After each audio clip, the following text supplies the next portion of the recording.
Is NC not around? Who is this? I don't know if NC is on or not. It doesn't look like he's on.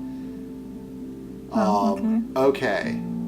So, did that help at all?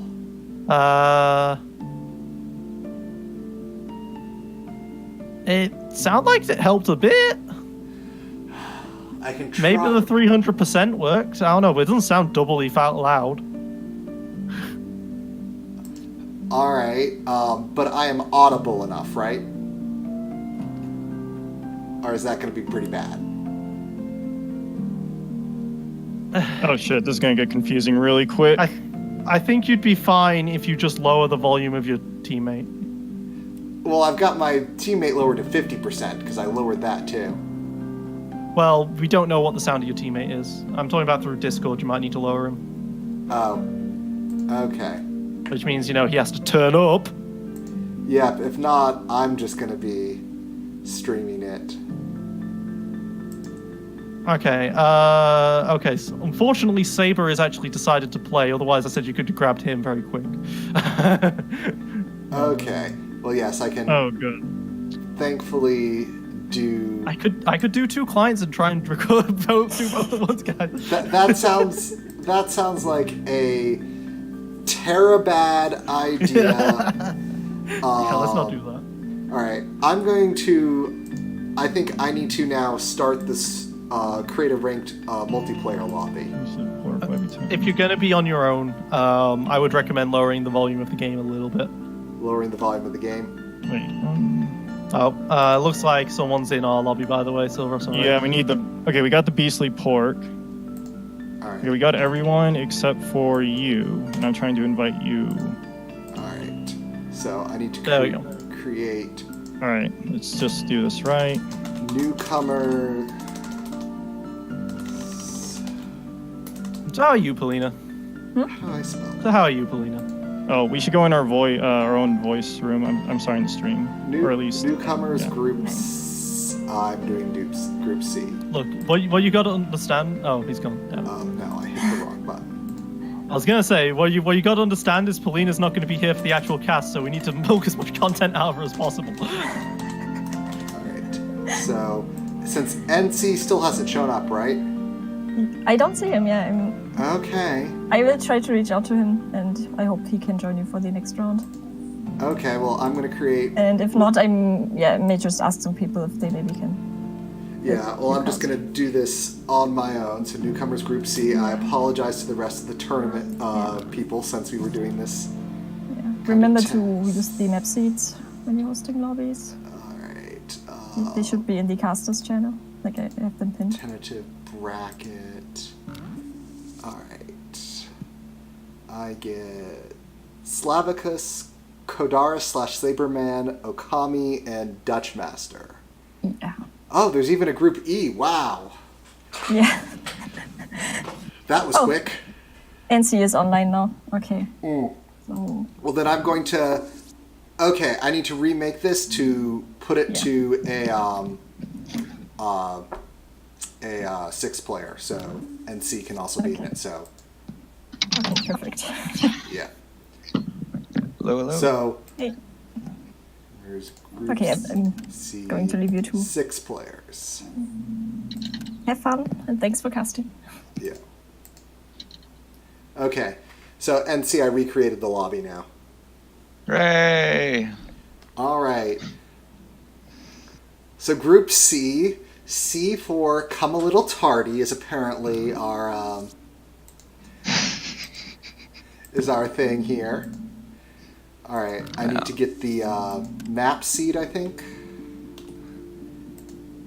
Let's see, map seed. Ooh, that'll be fun. Control. I am so glad I did not have to set up any of this. Mapped. Hold on. Okay, this is Mars, yes. Custom game Mars. Alright. Crimson doesn't look like he's one of ours. Who is our 4th again? This is me switching back forward. So Kodaris or Saberman is, I think, who we're waiting on. If you're out there,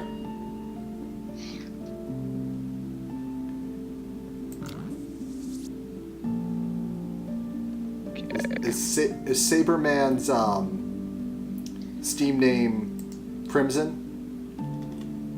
Because that's what I need to check. Because I actually need to make sure that's a tournament participant. Cross-referencing. Let's see, sign-ups. Oh no, it's not. Announcements.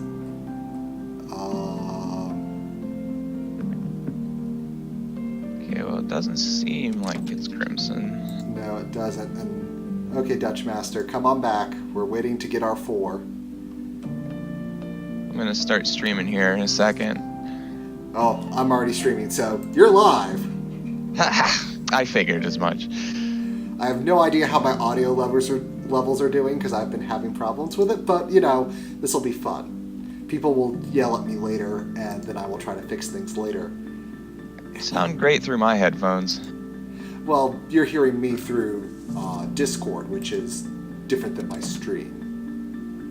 So, fun technical issues. Yeah. And if you really want to go for gold today, you can pretend to be a lovely South Korean lady who unfortunately is not able to cast today. Don't know if I'm going quite for the gold that hard today. Well, I'll leave it there as an option. You can see how you're progressing otherwise. All right, let's see. Let me see if I can find Kodaris or Saberman on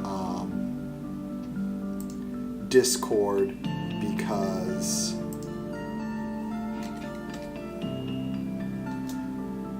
we need somebody here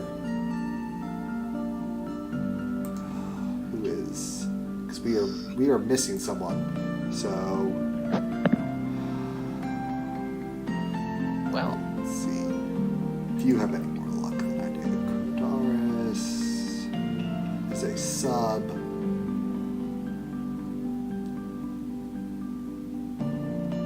Oh, Saberman. Oh, there we go. I think I see him here as Saberman Gaming. Lobby up. So that way he should know.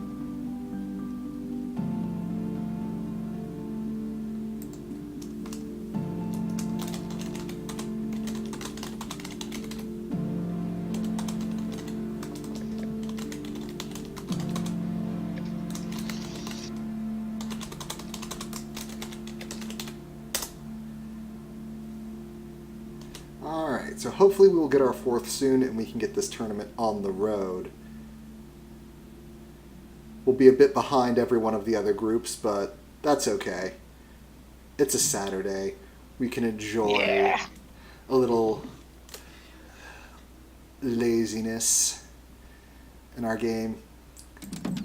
Because you feel a warm breeze. Yep. Okay. Okay, Marcus is restarting.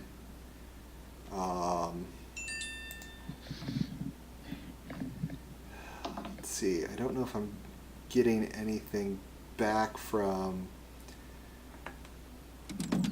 Kodaris. Or actually, no, sorry, not Kodaris. Saber. I'll have to go to Kodaris. Tournament participants, tournament subs. Come on. We need someone here to jump in as a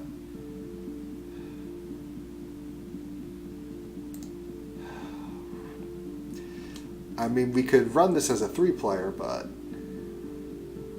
really should get that 4th. I'm going to message Paulina real quickly here to see as the tournament captain what she wants to do. You need to make sure that you enable include all HQs. DT, I think, just made a note about that in the Discord. Standard rules, yes. Include all HQs is... There we go. Yep. There we go. Include all HQs. Okay. Let me see if...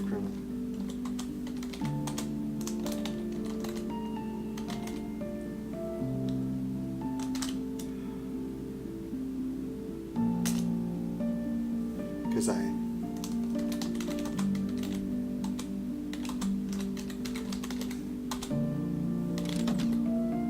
Okay, yeah, I don't think Crimson is a turning player, so...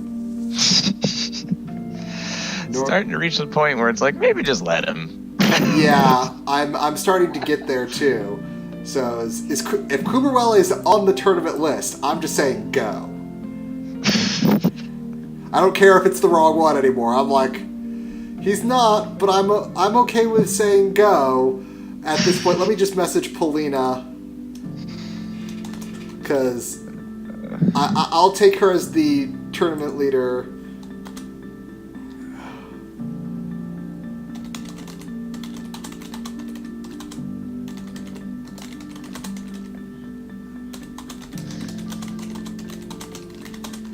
Yeah. Alright. So, sorry for the delay. Show up to your games, people. Alright. Because I will take this, Corbuele and just have them do a fill-in slot, and that does what it does to the game. So...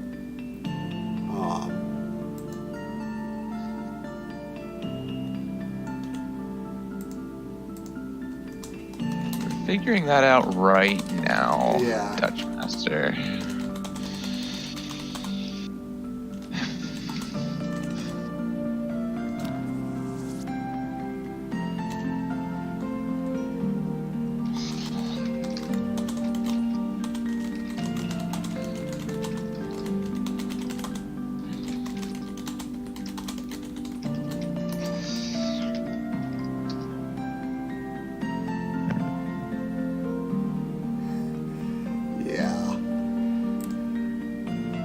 Yeah. Okay. So she said that she's messaged him. She's told me not to go with a random. Polina. That's probably for the best. Okay. Polina has do that, so I'm gonna have to tell Elaba.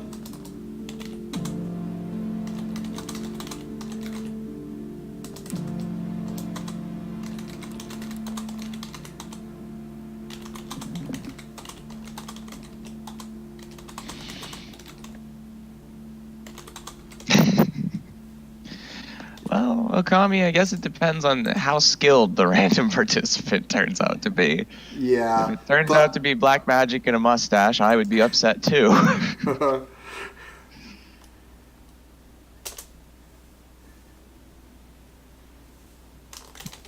we have Saberman? Oh, hey Polina, did you jump in to our voice chat here? Yeah, I did. Okay. Yeah, okay. It's Oh, so SG. That's yes, okay. There we go. Okay. Hey! Have fun. Ready up. Alrighty, there we go. All the proper people. All right.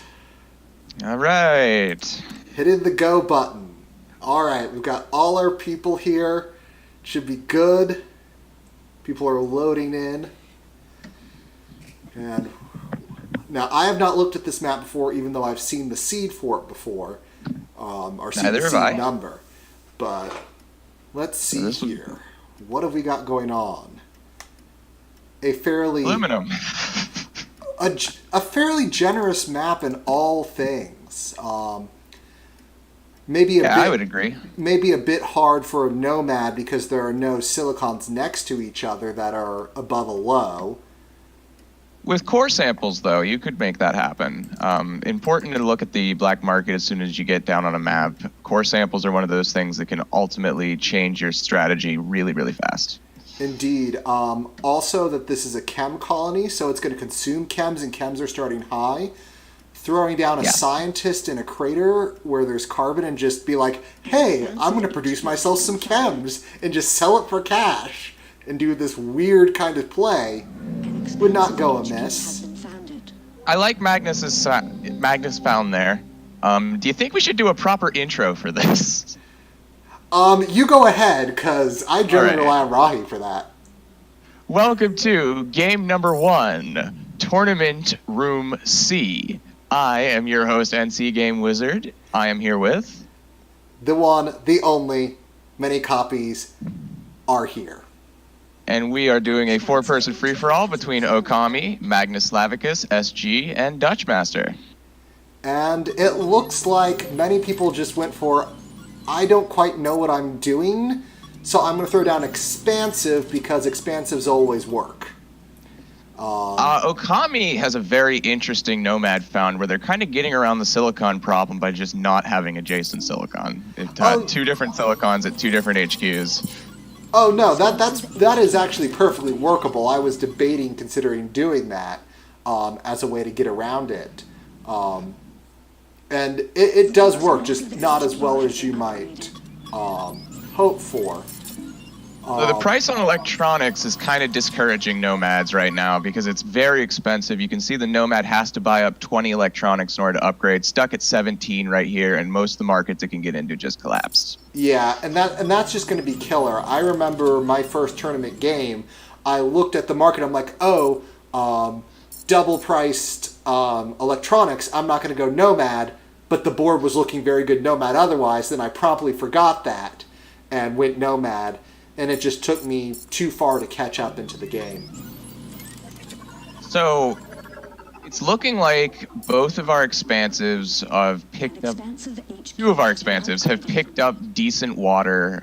It looks like Magnus is leaning into that and is providing food because he's assuming the price on water is going to be going down while the price on food is going to go up because of all the demand created by expansives. Now... Yep. Now, Okami's a bit behind here because... he should be upgrading well ahead of the expansive players to kind of maintain course, and he's not. But he does have an opportunity here because he has a geothermal next to his second base. Right. And if he would throw down a geothermal, because he doesn't have to pay steel for it, he gets to pay silicon for it.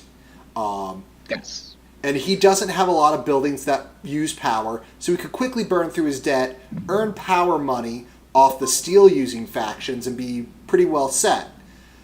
But now there is one problem with that. And that problem is it takes 180 silicon, and so he would have to spend roughly an entire minute doing absolutely nothing in order to get the resources to put that building down. It's not without its problems, but sometimes you gotta go, if you get a little bit behind, do something special. In this case, he's looking for electronics, and I feel like it's probably going to be his best option right now because at level 3 he'll have so many more claims available, can get some carbon coming in, but at level 2 he might get stuck if he doesn't get those electronics in. He might. Let's see here. I don't see him necessarily with a carbon claim, which is going to end up really hurting him. So... that was a legitimate auction. The game occasionally just picks a tile and decides to auction it. Magnus picks it up for 28,000, which I'm going to say almost definitely overpaying with bribe a claim on the map. The tile itself is kind of far away and difficult to use for anything but a solar panel or water. Now, if Okami picked it up, that would be okay because he gets free return of claims. So he could just return that claim and use it for something else. But yeah, for a far away Magnus in sea-level debt right now. Just hit B again by upgrading. Well, he's definitely... it's just tough. We'll just put it that way. Yeah, he's the only one in farms. Now SG is going into a double geotherm here. I like one of the geotherms he chose in the middle of the 4 habitats, because if he picks up geothermal borehole on the patent lab later, he can destroy that geothermal plant and put there a pleasure dome that, instead of costing power to give you money, will give you power and give you money. That's true. That is very true. And So, it's very good of SG to recognize that. Well, let's hope he recognizes that. Yeah. And goes for that assuming he geothermal must. borehole. And pleasure domes should be fairly good because there are 3 expansives in the game, and they will put a lot of demand for pleasure on this board. So SG getting aggressive, realizing that Magnus can't buy goon squads, probably didn't buy enough goon squads since they're only $4.5 thousand a piece. I think that means only like one bot got bought so far. So attacks, shuts down these farms, which is SG's biggest moneymaker. Magnus's biggest moneymaker. And now Magnus is in a spot where he can't keep his head above water, and he also can't buy most of the claims on them, or most of the black market on the map. And power right now got a natural shortage, so all those geothermal plants are now making bank. And are going to start blowing up shortly. Or getting or being mutinied. mutinied, or yeah. Yeah, so prepare for the black market to start flying. This is not an auction. Ooh, an adrenaline boost. Just what So there the black market started flying just in time for someone to be able to crazy adrenaline boost play. Yeah, so this would be a good time to throw down a goon squad on something and on one of your geotherms and then boost it and just make bank. That would be a fantastic thing to do. Alternatively, I'm trying to see if there's any like crazy plays. Maybe chems if you have the carbon coming in. I haven't been paying much attention if anyone does. Maybe chems.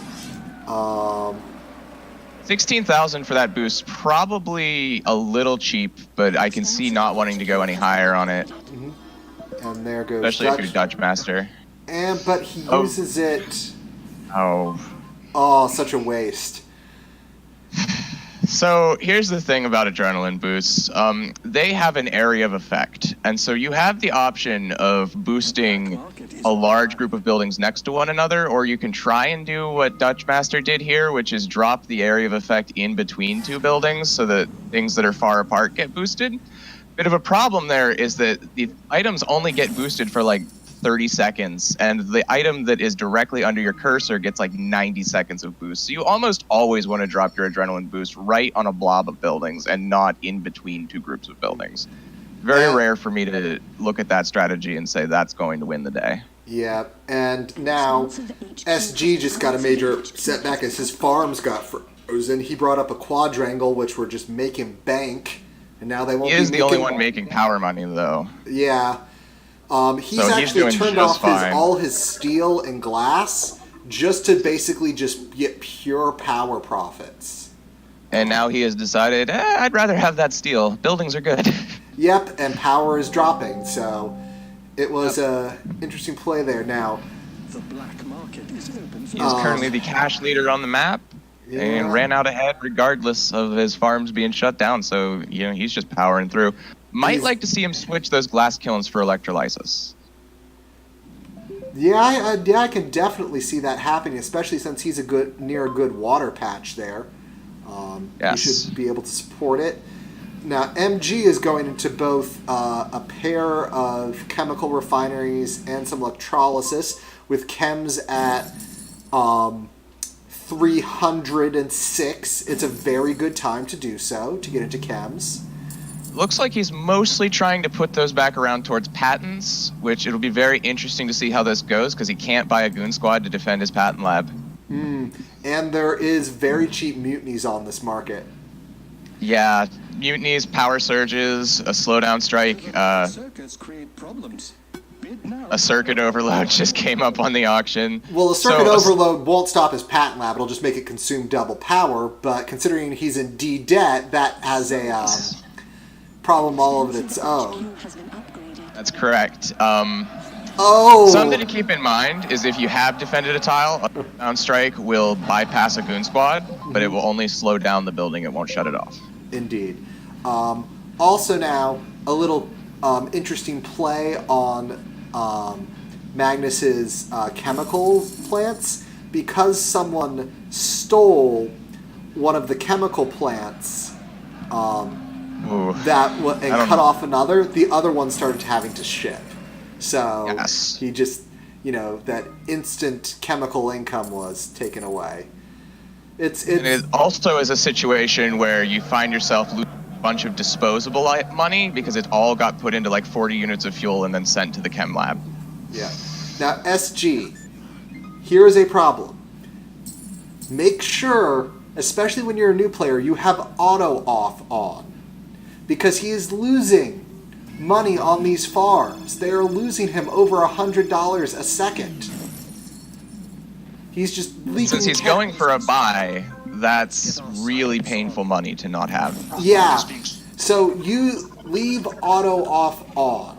If there's a specific thing where you want to make sure you have your upgrade resources on, then choose to do it on. Just go into your settings, have auto off on. It'll make your life significantly better.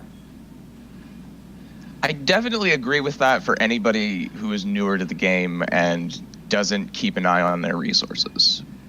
Just put it that way. Yes. I think that there's definite advantages to not having auto off on if you know kind of what you're doing and you're making sure, for example, yes, these farms are losing me money, but the price on food's going to go up, and et cetera, et cetera. There's ways that you can manage to make it work.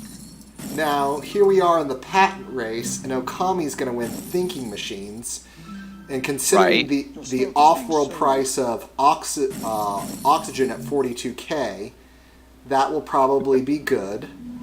I've not looked at Okami too much, but his other HQ is really just chugging along here. A couple farms, couple electronics factories, couple chem labs. Just everything seems to be working out fine for him. The thing about it is he's going to need something to get ahead here, because he's an HQ behind the leader as a nomad. True. And the leader's an expansive.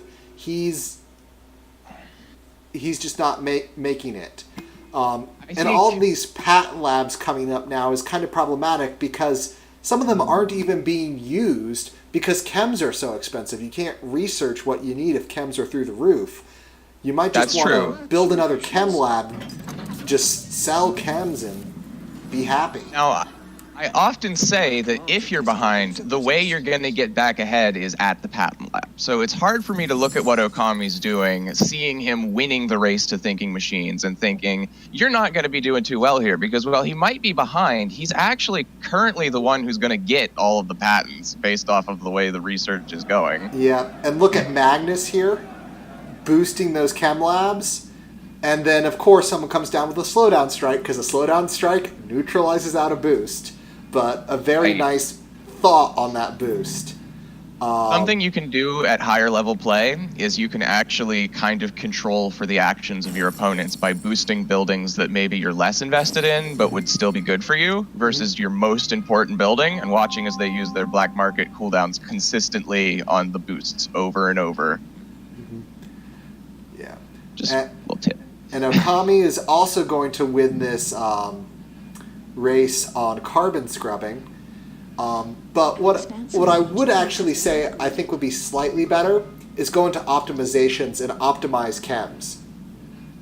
People are going to be using chems. You can get ahead just in pure cash by optimizing and then buy out a sub who's got all the patents.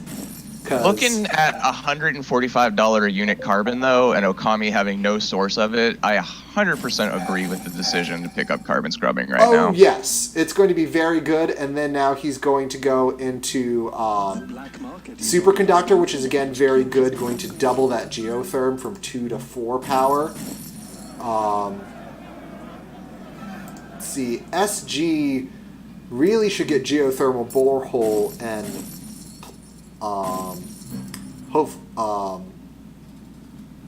pick up a pleasure dome, but instead he's just said, you know what, I'm going to build myself an off-world market, which that's fine too. That's fine too, but it's going to be hard to defend. There are slowdown strikes, there are power surges and mutinies, and goon squads are already 30k. Yes. I think that as the leader into the off-world, he's going to spend more time shut down than it is going to be up. And he doesn't have thinking machines to help reduce that problem. Let's talk for a second about what SG could have done in order to kind of change this outcome. And one of the things that SG could have done is when the carbon scrubbing race was happening, when the thinking machines race was happening, could have used his spies in order to check on what Okami was researching, saw that Okami was ahead of him, and picked up a slowdown strike in order to actually switch what was happening. Now, it might have been a race between Magnus and Okami or SG. I can't quite remember. But either way, it would have been really good for either of those players to be doing that and just putting the ball more in their own court. Yes. Use spies. Yes, spies. They never go away. You know what their tiles are doing, especially if they're advanced buildings. It's very useful to know. Sometimes when someone wins a hacker array off an auction, I'll just throw down a spy on it and say, Yes. okay, you do the hacking, I'll just benefit from what you do. Yes. You take the debt, you pay for the hacker array, I'll just pay for a cheap spy and be able to do... So let's talk for a second how core samples work. Mm-hmm. Any tile that you own, you can drop a core sample on. You can also drop core samples on tiles you don't own. They essentially... Except for tiles that already have resources on them. Yes. Essentially, they look around for either resources around it, or if there's no resources around it, every kind of terrain kind of has a specific random number chance of just showing up with any given resource. Mm-hmm. So by putting these core samples down on this aluminum patch, he has given himself more aluminum, but there was like a 90% chance he was going to pick up aluminum there. Probably not a resource he really needs, I guess, except for the fact that he put his off-world market on his aluminum mine. But late game, aluminum, kind of not the biggest deal on Mars. So all things considered, it's not likely this core sample is going to benefit him. Probably a few other places around where he could have core sampled, like the Silicon, that would have been much more profitable in the long term if you could get a hold of a claim. Okay. The other thing I'm going to have to go here is, look, this off-world market is currently making, like... even with its great launch, is only making not that much per second. This Pleasure Dome, with It's true. triple adjacency, is making 709 a second because and no one is contesting that market. No one else has built a single Pleasure Dome. Magnus could probably build a second Pleasure Dome because he has virtual reality, and it'd still be worth it. Yes. So what to do would be to put down your own Pleasure Dome. It wouldn't be making as much, no matter what, but it would be cutting into the profit that Magnus is able to get here. And if SG had gotten geothermal borehole, he could have taken one of his geotherms and put it down in the middle of a 6 adjacency. Now, it is Pleasure kind of spot. hard for me to look at the stock situation, which a lot of stuff has happened and we've kind of not seen it. Yeah. But it's hard for me to look at the stock situation and say Magnus has an in here, even with that amazing Pleasure Dome, just because SG is in such a commanding financial lead, already kind of mixing it up with Magnus, and could sell out of Okami if he really needed to. Though it's questionable whether that's the call he would want to make right now, since Okami's clearly the biggest threat. Yeah, Okami's probably looks like he's going to get to buy out Dutch Master first, but that's fine because then SG is already going to have 5 pips into Okami and can then just use all his money. Ooh, don't go into Magnus. Don't start this war. I get wanting to buy up the stock while it's cheap, but now he's getting in a battle he may have a little trouble winning. I'm okay with this move. Magnus's 2 off-worlds mean that his stock price is going up because he's going to be getting out of debt. He's going to be gaining money. It's possible that this could be something where you sell out and you make profit, and that's what you use to buy Okami. Ah, very true. That could do well. SG is okay. I really dislike where he is putting his off-world because he is making it impossible to do a triangle anymore. Dutch Master has had a really tough game here where he started on the probably least good of the good expansive spots. He had to shift his iron. Now his adjacency is kind of messed up and he's got an electronics factory out in the middle of nowhere. He's got to ship his water. He's had a really hard time of this, and it's officially hit the point where now if Okami wants him, he's on the dinner table. Yeah, and here's the other problem. If a lot of people are founding one thing, doing something different can be a benefit in and of itself because you are going a different way and have less competition. You're no longer trying to be good at something 2 or 3 other players are good at. Market is essential. It's true. So if you're founding last, just realize, can I found something different? And just the fact that everyone went expansive up in that corner other than Okami was kind of an issue. It's a problem because it means Dutch Master really doesn't have a niche where he's getting something that's better than anybody else. And one of the things you can do to find a niche and play your game a bit differently is find when there's a high starting resource, refined resource with a low input. You don't start by building your building resources. You start by exploiting that market, and that can be really good.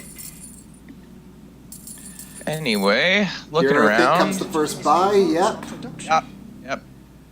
SG actually running 3 off-worlds right now because of a mutiny. Offworld shipment launched. Very good. Now here's another thing to notice when you're in a game like this. The subs, they lose all their goon squads and won't defend themselves. So if someone wanted a very nice off-world to attack, you take the one from Dutch Master. You hurt Okami, and you get the profit. So, The only problem with that is $30,000 a purchase mutinies. The black market. well, you'll get 2 launches off of it. So if you have the launches queued up, and make sure you're queuing the right launch, because right now, I think some people are not launching chemicals, because you need to be launching chemicals at this moment. So every so often, just make sure you're launching the right thing, and Yes. because you're missing, a few thousand there. It looks like Okami's about to die here. Although, Methods continue to improve. Huh. well, Would- What a payout. I disagree with that decision. Yeah, I also disagree. Because now the Magnus sub is going to need a little while to get itself built up, and the Dutch Master sub is going to have the lead. Yes. Let's see, has anyone been optimizing? Okami has actually been optimizing, no one else has. He's not Okami optimizing. has a claim in the bank, and I think 5 return a claim still also. He needs to do something with that claim. Perhaps put down a pleasure dome? I see several good spots for a pleasure dome. He puts something somewhere. Oh, he's putting down another off-world. That's what he's doing. Yeah. What's going to make the difference in this race is the fact that SG had 5 stocks in For the Okami profits. Yes. before. That's just going to make the difference. I still might have liked to have seen him get out of Magnus and just pick up Okami. Because at that point, you're basically going to have 2 whole subs. Your stock price is going to be through the roof. You're going to be Yes. making money hand over fist, and it's just a matter of time at that point. It's important to point out that if SG bought Okami, SG would own Dutch Master. Yes. And that would... That's what should makes the be. difference. Because you pick up proportionally all the stock Finished and awaiting that orders. the subsidiary owns. And since you would have owned 100% of the one you were taking over, you would have owned 100% of their subsidiary. SG not launching. Not launching. Come on, you gotta... Probably still gonna win, but... Yeah, still gonna win. He could actually sell out of a pip of stock here and just end this game real quickly here. Look at all the money. But, So I was going to talk about how I don't like to shift click an auto launch resource. That's what that asterisk next to the price on the off-world screen is. It's saying I'm auto launching this. I like to just queue up 2 is what I do. And when one of them launches, I immediately just queue up the next one. It's not the most efficient way, but it does mean that I'm always looking at the prices and I'm seeing those shifts when they happen. well, yeah, that does help with that, but I do think there is something... The biggest problem being you end up where SG ended up, where you've got a good 10 seconds where you're not launching. and now he just needs to cancel those launches because all the money that he has to actually buy him out is caught up in those launches. Not that it's going to matter, but there's little things when you're in a much tighter race That will kill you if you don't do it. So SG founded in probably the second best expansive location, but he founded with a lot less debt.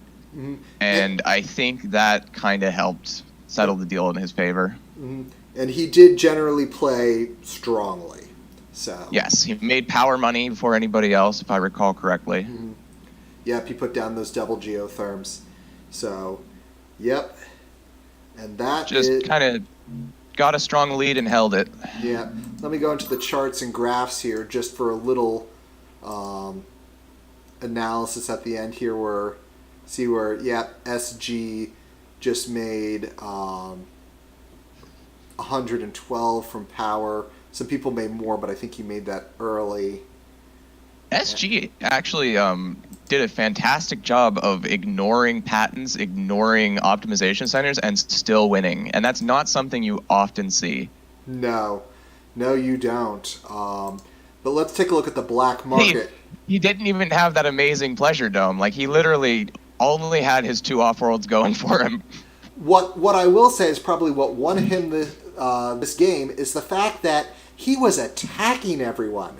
19 uses of the black market. That's a good number there. That's a good number. So his use of the black market is powerful. Yes. Slowing down your opponent's a very important way to make more money than them. Yes. Speeding yourself up, also a good deal. However, I will say that he bought 1 bribe a claim, 3 core samples, and 5 goon squads. So it wasn't super aggressive, but he used them. And there you go. Alrighty. Let's go ahead and get out of here, and let's reform the lobby. Hooray! And let me make, my custom rule set's on. I need to get rid of... Okay, Group C. Let's see, Group C this time. Now note, Group C this time should be Subject Potato, Bruno, Webitron, and Swordsmith. So, Subject Potato is a funny name. You have a good name, Subject Potato.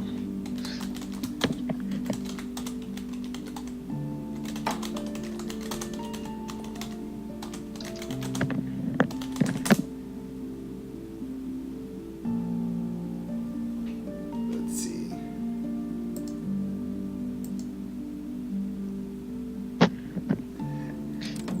So, let's see. We got... So long as all of our players for round 2 turn out to actually be here. Yeah. We're just waiting on, I think, Webitron. There we go. Bing, bing, bong. Do we have everyone? Yes, we actually do. Is Dachshund the right one? Yes, surprisingly. He's in round 2, Group C. Oh, wow. Everyone's here and on time? I must make And their a note. names... I must Their make names a note represent of the this. name on our spreadsheet. Yep, I must make a note of this in my diary. All right, I need to go and grab the seed at this moment. Okay, Yes. Where is the seed? Seed. Oh, hold on. One more quick thing before I start. I need to grab the replay file. So let's see here. I've got the folder, replays, and this will be, so that was Newcomers 9, C1. Alright. So, oh, did you, see how, the game, we forgot to check if there was a tie break for who got what position there at the end on the last one. I was working under the assumption you were handling that. I'm sorry. Oops. All right. Well, I'm gonna go ahead and drop that in the. If there was a tie position, it was probably Okami. Yes. I mean, Well, I'm gonna hit. Go in 5. basically, as a commentator, I like to make sure that I'm not asked to do any work whatsoever. Because you can't mess up what you're not in charge of. Hey, this is my first time doing the whole thing. I was like, hey, Felina was like, hey, do you want to come and, cast with Rahi? And I'm like, sure. That just means I just log on at the right time and I let Rahi do everything.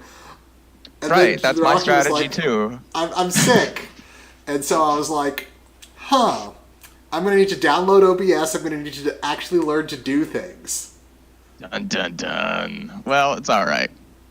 I think we're doing a good job here. My humble opinion, we're fantastic. Oh, you're reminding me of a miniatures game I was playing years ago. And I was a little young, but I didn't get it at the time. And one of the older gentlemen who was also playing, has anyone been telling you what a good job you were doing lately? And I replied, no. And like, there's a reason. And it left me a little clueless at the time. I get it now. So thanks for saying I'm doing a good job. And I realized that was a long walk to get where we were. A long walk. But this loading screen hasn't finished, so I'm good. I wasn't expecting that story to end in a sweet burn, so I'm happy with it.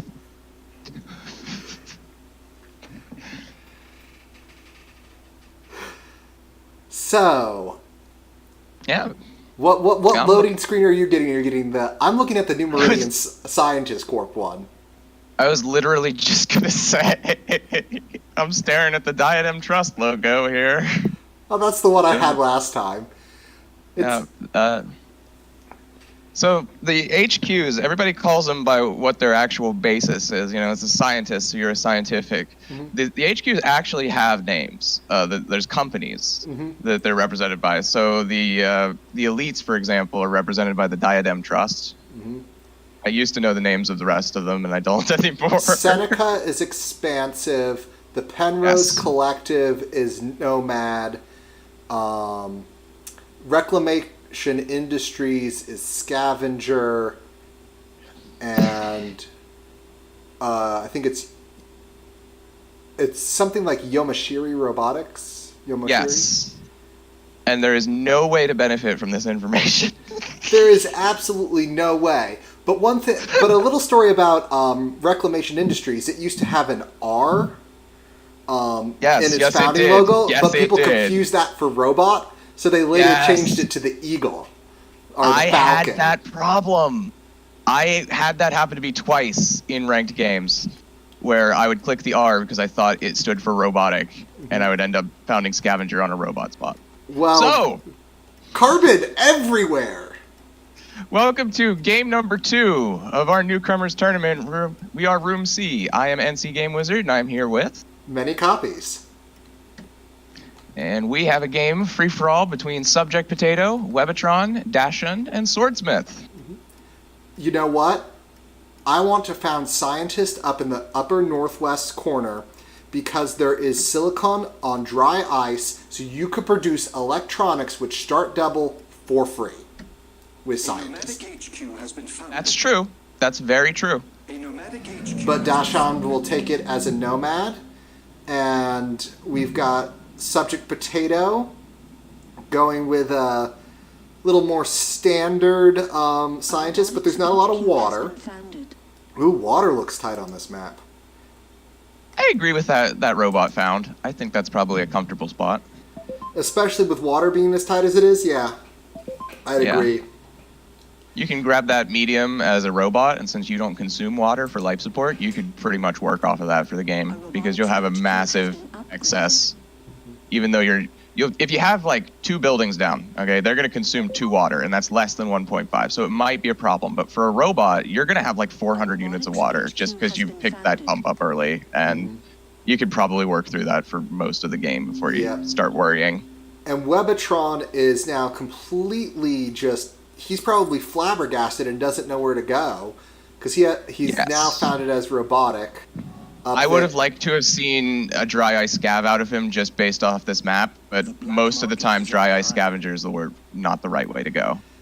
Well, but what he's got the found he chose, what he's got to do here is basically put down solar panels and be a power robot. Well, he's going to do it with a geotherm, Yeah, this ain't gonna work. Yeah, you need something a bit faster. Geotherms, especially with mutinies and dynamite in the game. Geotherms look good, but they're not. Webtron actually went AI. Oh, he may have disconnected. I'm hoping that was a network error and not just well. The question here is there a restart policy that I need to come down with? So I'm going to have to actually message at Polina. Yes, find out real quick whether or not this constitutes a restart. Oh, it's saying Webitron was apparently our host because I'm getting a little pop-up I've never got before. That sounds weird. So for our players, time is not frozen. So yes, it is. Never mind. Buildings weren't frozen, but time is. Oh, and now everyone's AI. Did I just... Yeah, no, game over. It says Webitron was our host, and it said lost connection with host, searching for new connection, and then everything just died. Okay, well that was weird. We're not going to use that map seed anymore. I was about to say that... At that point, I've recreated the lobby. Oh, good. All right, I'm getting into where I should be then. Yeah. So, although that was a very, very interesting map... it's not letting me leave the map. I'm hitting exit and nothing is happening. Gonna have to close the game. I'm trapped. Oh, I got .hack signed. Everybody get me out of here. There is no way out. Okay, well, I'm relaunching Offworld because the game crashed so hard that you couldn't close it anymore. Alright. I'm going to have to go put on the announcements here. I don't have permission to add an announcement. Well... I don't know if I have the ability to do... If you can't put it in tournament announcements, you can probably put it in newcomers discussion and just put at tournament participant or at tournament caster, and that'll notify everybody. That's the best way to do it. So, Group C, number 2, reforming. So something I'd like to just talk about for anybody who's watching is we don't want to go with that map seed again, because a big part of the game is not knowing already where the best found is while you're starting. And it also would be a situation where, like, it's not fair to whoever it was that actually took a risk and let the debt timer tick down in that first game, that in that second game someone's going to go, well, I wanted that spot and he took it for 37,000, so I'm just going to take it for 40,000 in debt. Yeah. So there's a lot of reasons why this wouldn't be fun in a standard game, but in a actual tournament game, we're going to have to do a random map seed. Yeah, sometimes technical issues happen and you just have to go with what's best. Yes. Let's talk for a second about what a fantastic indie game we've got here. Yeah, I feel we're like the redheaded stepchild of the of this tournament.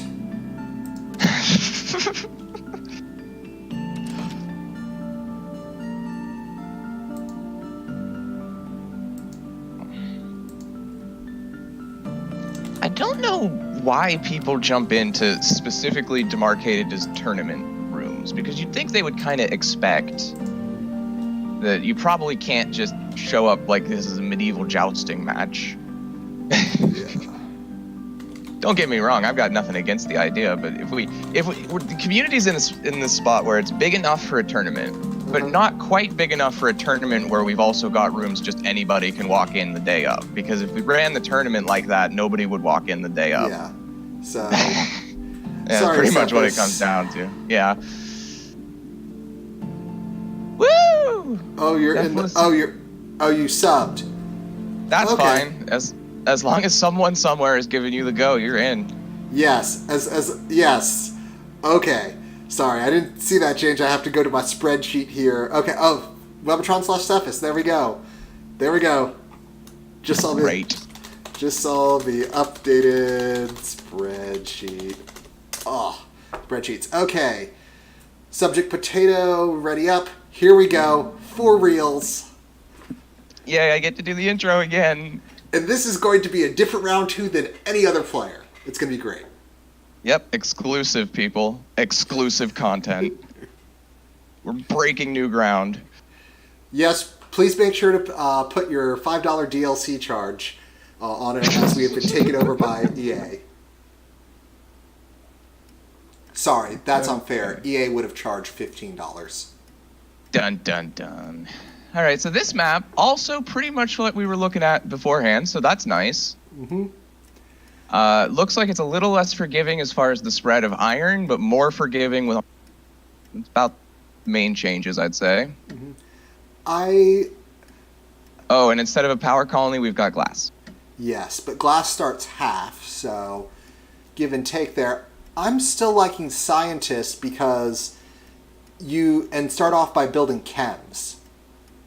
Oh, except fuel is double. Might be thinking a scientific right next to the colony on that water patch and iron patch. Yeah, right and there. That is, I think, the premier found. Now, Cephas came down next to it, but he's going to have a little trouble getting onto that iron early because... I'm a little surprised we're not seeing a nomad. It's a pretty good situation. But now he'll be able to get onto that at. iron. Except he's gone for remote. No, he should have just waited for it to clear. That remote iron is a bad move from Cephas. So, I'm going to do a proper intro here while we wait for Cephas steel mills to build. I can wait a while. We've got time. Anyway, we have game number 2, again, Group C. I am NC Game Wizard, and I'm here with... Many copies. And we have a game between Dashan, Swordsmith, Cepheus, and Subject Potato. I'm liking Dashan going for the bold scavenger here with 3 lows. Yes, part of the reason that's a dangerous play is because underground nukes are available. Scavengers are really, really vulnerable to getting their carbon nuked. They are, but I think those are all also dry ice tiles. So if he has to transition after he's done all his building, he should be fine. And they're lows. I also like him because he's out of the way. Who's going to look down on that corner? Now, I don't know if double silicon is necessarily the way to go here, but those are close enough that he could transition them later if he really needed to. If he's trying to go for some fast solar panels to make a little power money, possibly. Hey, the steel mill's finally shipped. Now, here's what you can do if you really want to just basically take Cephas out of the race. There are these wonderful things called magnetic storms, and they come in pairs, and they destroy everything in the air. So all you have to do, in steel, since it's a refined good and not a base good, I think it ships in groups of 60, and steel 40, is right now about 120. So, here's what you do. You make him hate his life as you just, You click magnetic storm, and then you click his steel shipments. Yeah, and you could do it twice in a row. So magnetic storms used to be a situation where they weren't quite valuable enough for the hit, and so then it's been decided that you get 2 magnetic storms for the price of 1. And that basically means that you can be a real pest on the cheap if you can do it to someone who's shipping as a scientist. Cepheus going into a single wind turbine, don't agree with the decision until he gets a few more down. Nothing wrong with it, but needs adjacency. Yeah, and if you've got to do something remote as a scientist, do a patent lab rush and get teleportation, and that'll solve that problem. You'll get your patents faster than anyone else, all else being equal in the game, because scientists do get an extra little boost to their patent speed, and they start with a goon squad. So you can just throw your goon squad right down in your patent lab. Yes, and if your opponent knows you start with a goon squad, you can not put your goon squad on the patent lab and watch as he doesn't attack it anyway. Well, you still might want to do it if it's something as critical as you need teleportation to make your game work.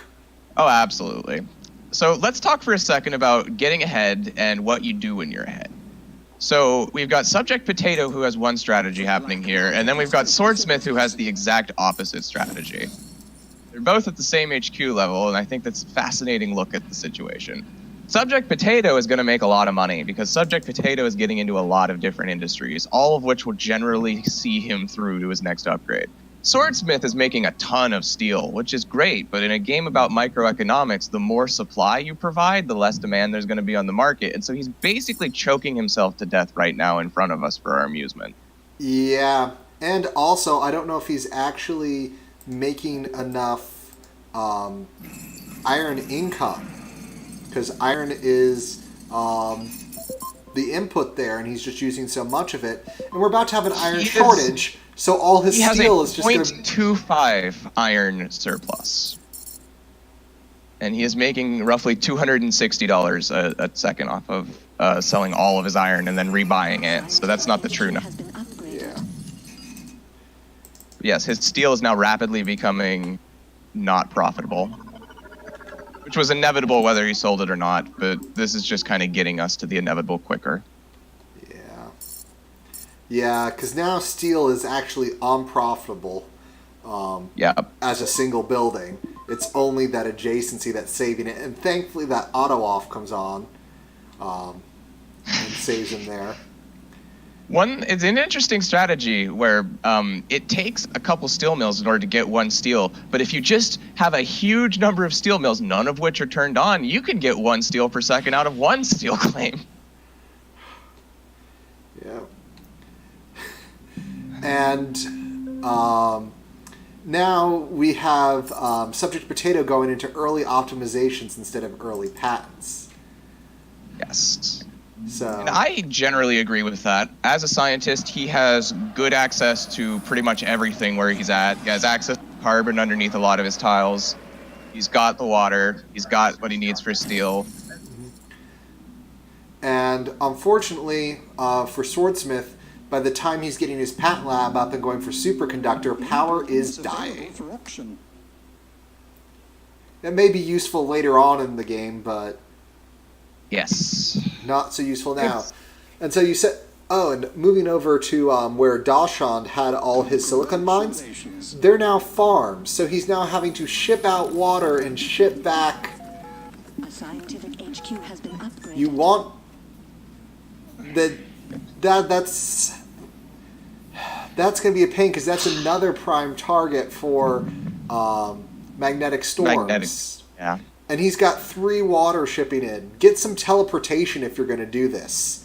Yes. Something we need to talk about here is the more resources that you have flying through the air in these blimps, the more you're paying per second in fuel cost. Now, if you're a robot, you pay electricity for fuel, but everybody else has to pay that fuel cost. And that means that not only is he paying fuel to ship water to his farms, but he's got this massive running sewer that is this triangle of water pumps. And it's just more water than he strictly speaking needs right now. And it's going to start interrupting him. You can see the price on fuel has spiked dramatically. The price on fuel, the price on aluminum. My God. Yes. That's what happens when nobody picks up an aluminum mine at level 2. Let's get our science. Yes, unless you are an elite, get yourself an aluminum mine.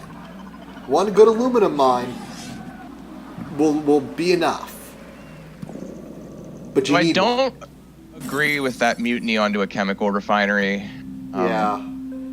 That kind of thing is okay if you're mutinying a scientist who has a chem refinery on a resource, because then you don't have to do any shipping, or at least minimal shipping. And it's still not great even then. Yeah, you should have targeted a patent lab or an optimization center, or the optimization center that looks like a hacker raid, because with that time you can do a lot of good work with that. I find that almost nobody pays for goon squads on optimization centers if they aren't playing elite. So I would almost always opt for the optimization center over the patent lab, just because I find that to be more likely to successfully go through and benefit me. And you can do a bunch of level 1 upgrades, and just suddenly you're a lot Yes. more efficient without having to have spent the time building that, and you can build your own optimization center later. Exactly. And now- One thing that's almost always good to optimize is electronics, because those start at a reduced rate to build. Well, now Electronics, Dachshund is going into 3 silicon tiles again, as silicon has got out of control, and 3 aluminum tiles. But the thing about it is it's just going to make it so hard to transition later. It's doable. It's really not so difficult so long as players don't pick up on the fact that magnetic storms can destroy those construction chips too. And so they could actually keep Dashan from being able to make a transition for pretty much as long as they wanted. Yeah. And But it's criminal how cheap this black market is. It is Yes. literally criminal. a part of that is that 2 of the players are scientists, and so there's not much point in using nukes. Upgraded. Scientists can continue to use a nuked out resource under their buildings for resource. I'm sorry, there are 2K power surges. It's criminal. Yes. I don't care if you're a scientist or not. Or These you're should be- facing a these 2 scientist. scientists should be power surging each other. Finally, a power surge on those steel mills. Subject I can Potato, also who's in the see- lead. That was... Cepheus might not want to drop a power surge on that optimization center because he'll hit his electrolysis. Yes, that he might not want to do. But rather than hitting those steel mills, he should have hit those electrolysis reactors, which are in a triangle altogether making over $750 a second. Yes. It's painful. Ashen has all of the money and all of the debt.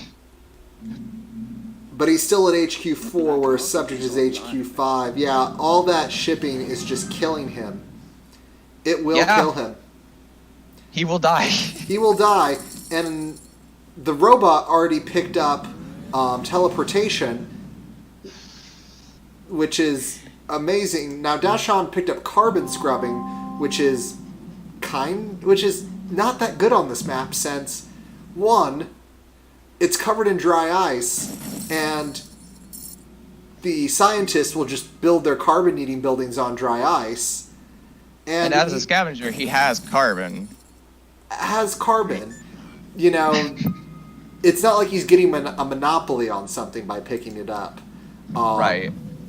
He would have been better off with slant drilling to help him avoid the effects of mines or nanotechnology, so that when he scraps a building, he gets to keep the carbon and doesn't have to repurchase it. Honestly, slant drilling would just kill him faster.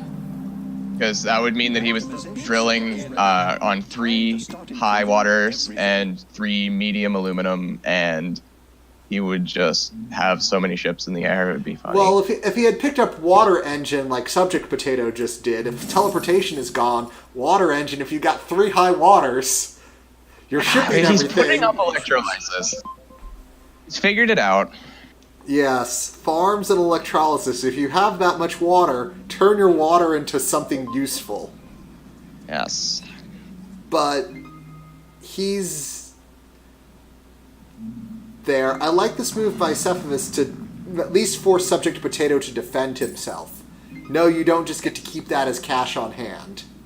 I don't like Subject Potato not having his patent lab running, having a solar panel next to the patent lab with no adjacency. Those are little places where I'd like to just see that change around. If you're done with patents, switch everything out to chems or whatever else is good. Probably electronics. Grab Am I- nanotech. If nothing else, grab nanotech and scrap it. Then you've lost nothing from your patent lab by scrapping it. The black One thing I might like to have seen him do would be get out of these chem labs, get out of that solar panel, keep the patent lab, but put down 3 solar condensers, because that's going to start getting you into carbon, and that's really valuable, even if it's only running during the day. Yes, because you can just sell carbon, just sell down a bunch of carbon, and then The pleasure dome is move from completed. there. I wonder what goes on in there. Let's see. Yeah, now he's going to get nanotech. Continue to improve. Ooh, Marsquake. That's going to make everything more valuable. These prices are ridiculous. And that's going to make Yes. Subject Potato even better because he's the one who's been getting optimizations. If I go into This my is charts and graphs here, Subject Potato Yeah. has 6 optimizations, Swordsmith has 4, and Dashon has 2. And 3 of Swordsmiths are in iron and steel. Let's talk for a second about what Swordsmith is doing.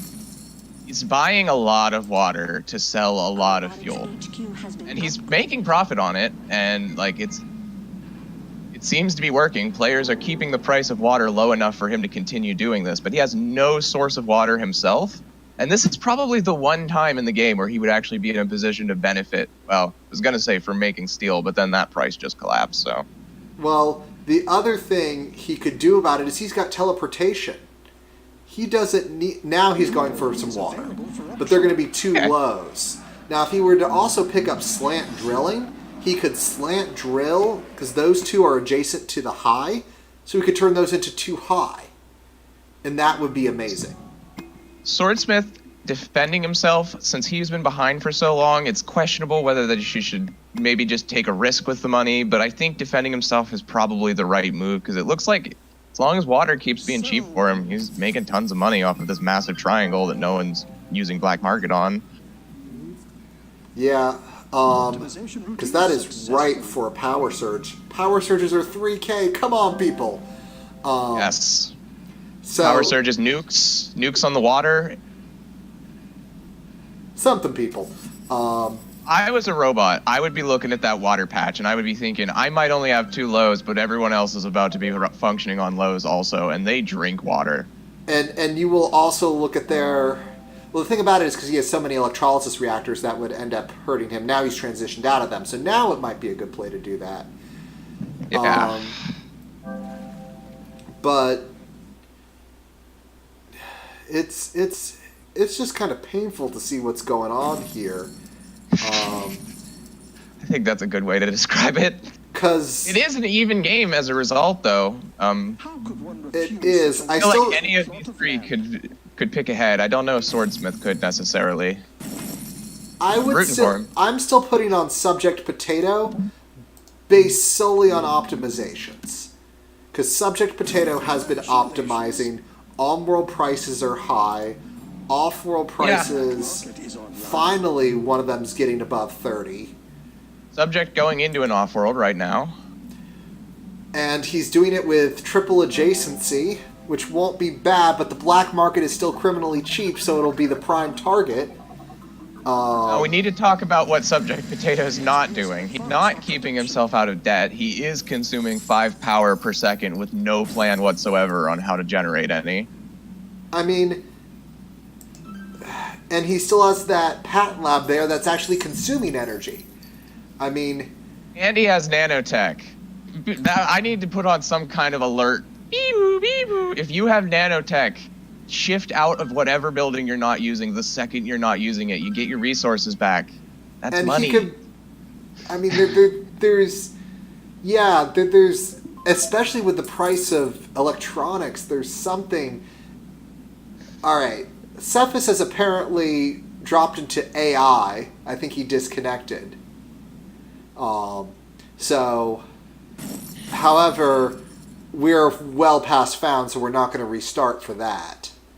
He says that we lost communications. I think it would say he left the game if he had just rage quit. Oh yeah, I don't think he rage quit. I think he lost connection, and unfortunately that happens. But Yeah. Well, we got to keep her going. yeah, I got to keep her going. Which for business. We can't be back on round 2 while everybody else is on round. yeah, because we'll be We'll be here at 11 o'clock at night. Like, why is no one here? The tournament ended at 7. yeah. Again, redheaded stepchild. Oh, well, this game's over again. Swordsmith wins, everybody. Well, since he was out of debt and actually doing it, I was actually going to switch to Swordsmith there with how much debt was going. Based off of the way his claims were set up, I just couldn't support him, but he won. He won. He won network connection rodeo. I shouldn't have said that we would have to keep going because I clearly cursed us. Also, still not able to exit the game. So I'm just going to be hard closing out the entire program every time now. Well, wasn't that fun, everyone? Alright, let me save my replay. Find out I'm gonna what Commander Polina says we need to do about this. Are you contacting Commander Polina? Because I've talked to Commander Polina way too many times today. I will contact Commander Polina. Which is now going to be hilarious because the new Commander... Commander...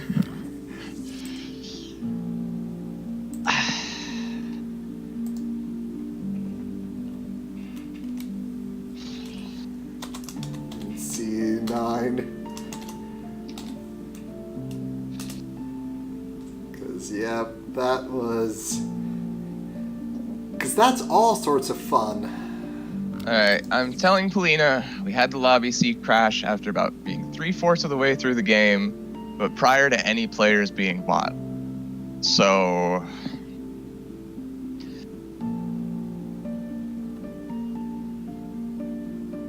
Yeah, we're gonna have to see here because this is gonna require more call because she's calling for a rehost. Okay. Yeah, that's fine. But I don't know if she's knows how far we got. So make sure we get a word from her on this because that wasn't factually there before her. Okay. Well, I've sent the message directly to her, so yeah, we will everything that. We will wait on Polina to Polina's think. Yeah. word of God on that. I don't think some of you are in this tournament. Well, there's no point in me trying to police it until I know if we're going on to round 3 or not. That's true. That's very true. So... Apologies there on the coughing. That's fine. I was just checking my Twitch dashboard and the video came up, but the second that noise happened, I thought it was my fault, so... Yeah. I was like, shit, I was supposed to have Twitch muted.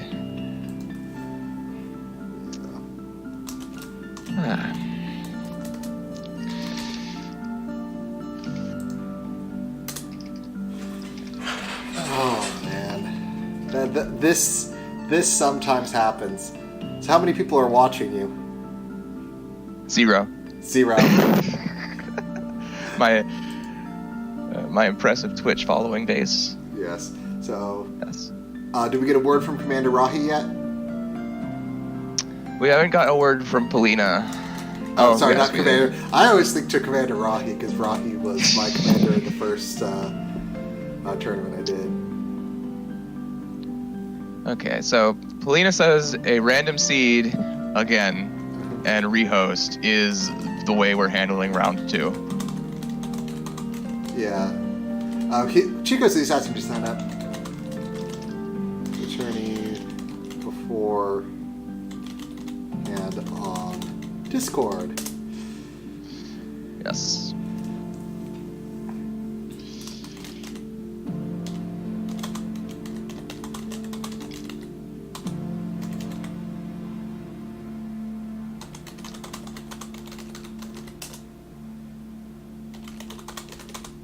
Yeah, doing a little bit of outreach. Yeah. Sign up for April 1 tourney because there is a Man, we're really doing a lot of tournaments recently. Yeah. Got a lull there for a while. I'm happy about this. Which is on March 31st. The April 1 tourney is on March 31st because it's the April Fool's tourney. That's the grand joke to it. Yeah. I'm hoping I can do that, but I don't know if I'll be able to be in that tournament yet, so I haven't signed up for it yet. I'll find out tomorrow whether I can or not. So, it must be weird to be in round 3 right now because we're kind of monopolizing Dashund at minimum. But yeah, we need to figure out how we're going to get Subject Potato, Dashund, Cepheus, and Swordsmith back in here, or Whoever. This is still round 2. So let me go back to my spreadsheet. So who do we've got in there? We've got Cephas. We've got Dashund. Yes. Balcarn, Balcarn, I don't think is supposed to be here. Yeah. We're looking for Cepheus, who might well be in round 3 right now. No, Quite Cepheus honestly. is in. Oh, okay. Then we're looking for Swordsmith. Yeah. And So Subject Potato. Balcarn is supposed to be in here, not quite yet. Okay, well, So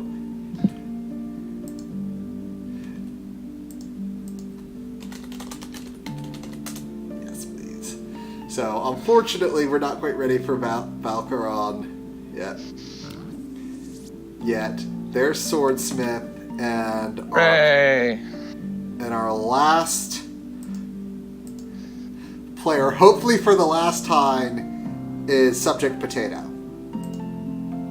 So I need subject potato. I was excited to do round 2 introduction over again, and now I get a third chance to get it right, but Third I'm time's the less charm. excited the more times we have to do it.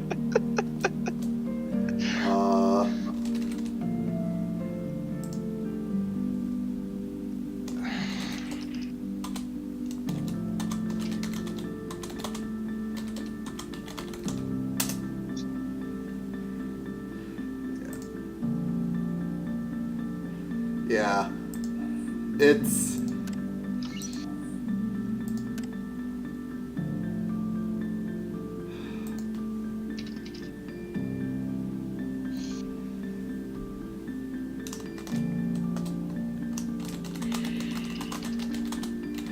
Yeah, we agree this sucks. We're all in agreement. Oh, man. So, they said I'd host 4 games. I've hosted 6. So, we'll see how you're doing at the end of this and still see if you want to pretend to be Rahi for a while to really go for that gold. Maybe the fact that I'm not pretending to be Rahi is here.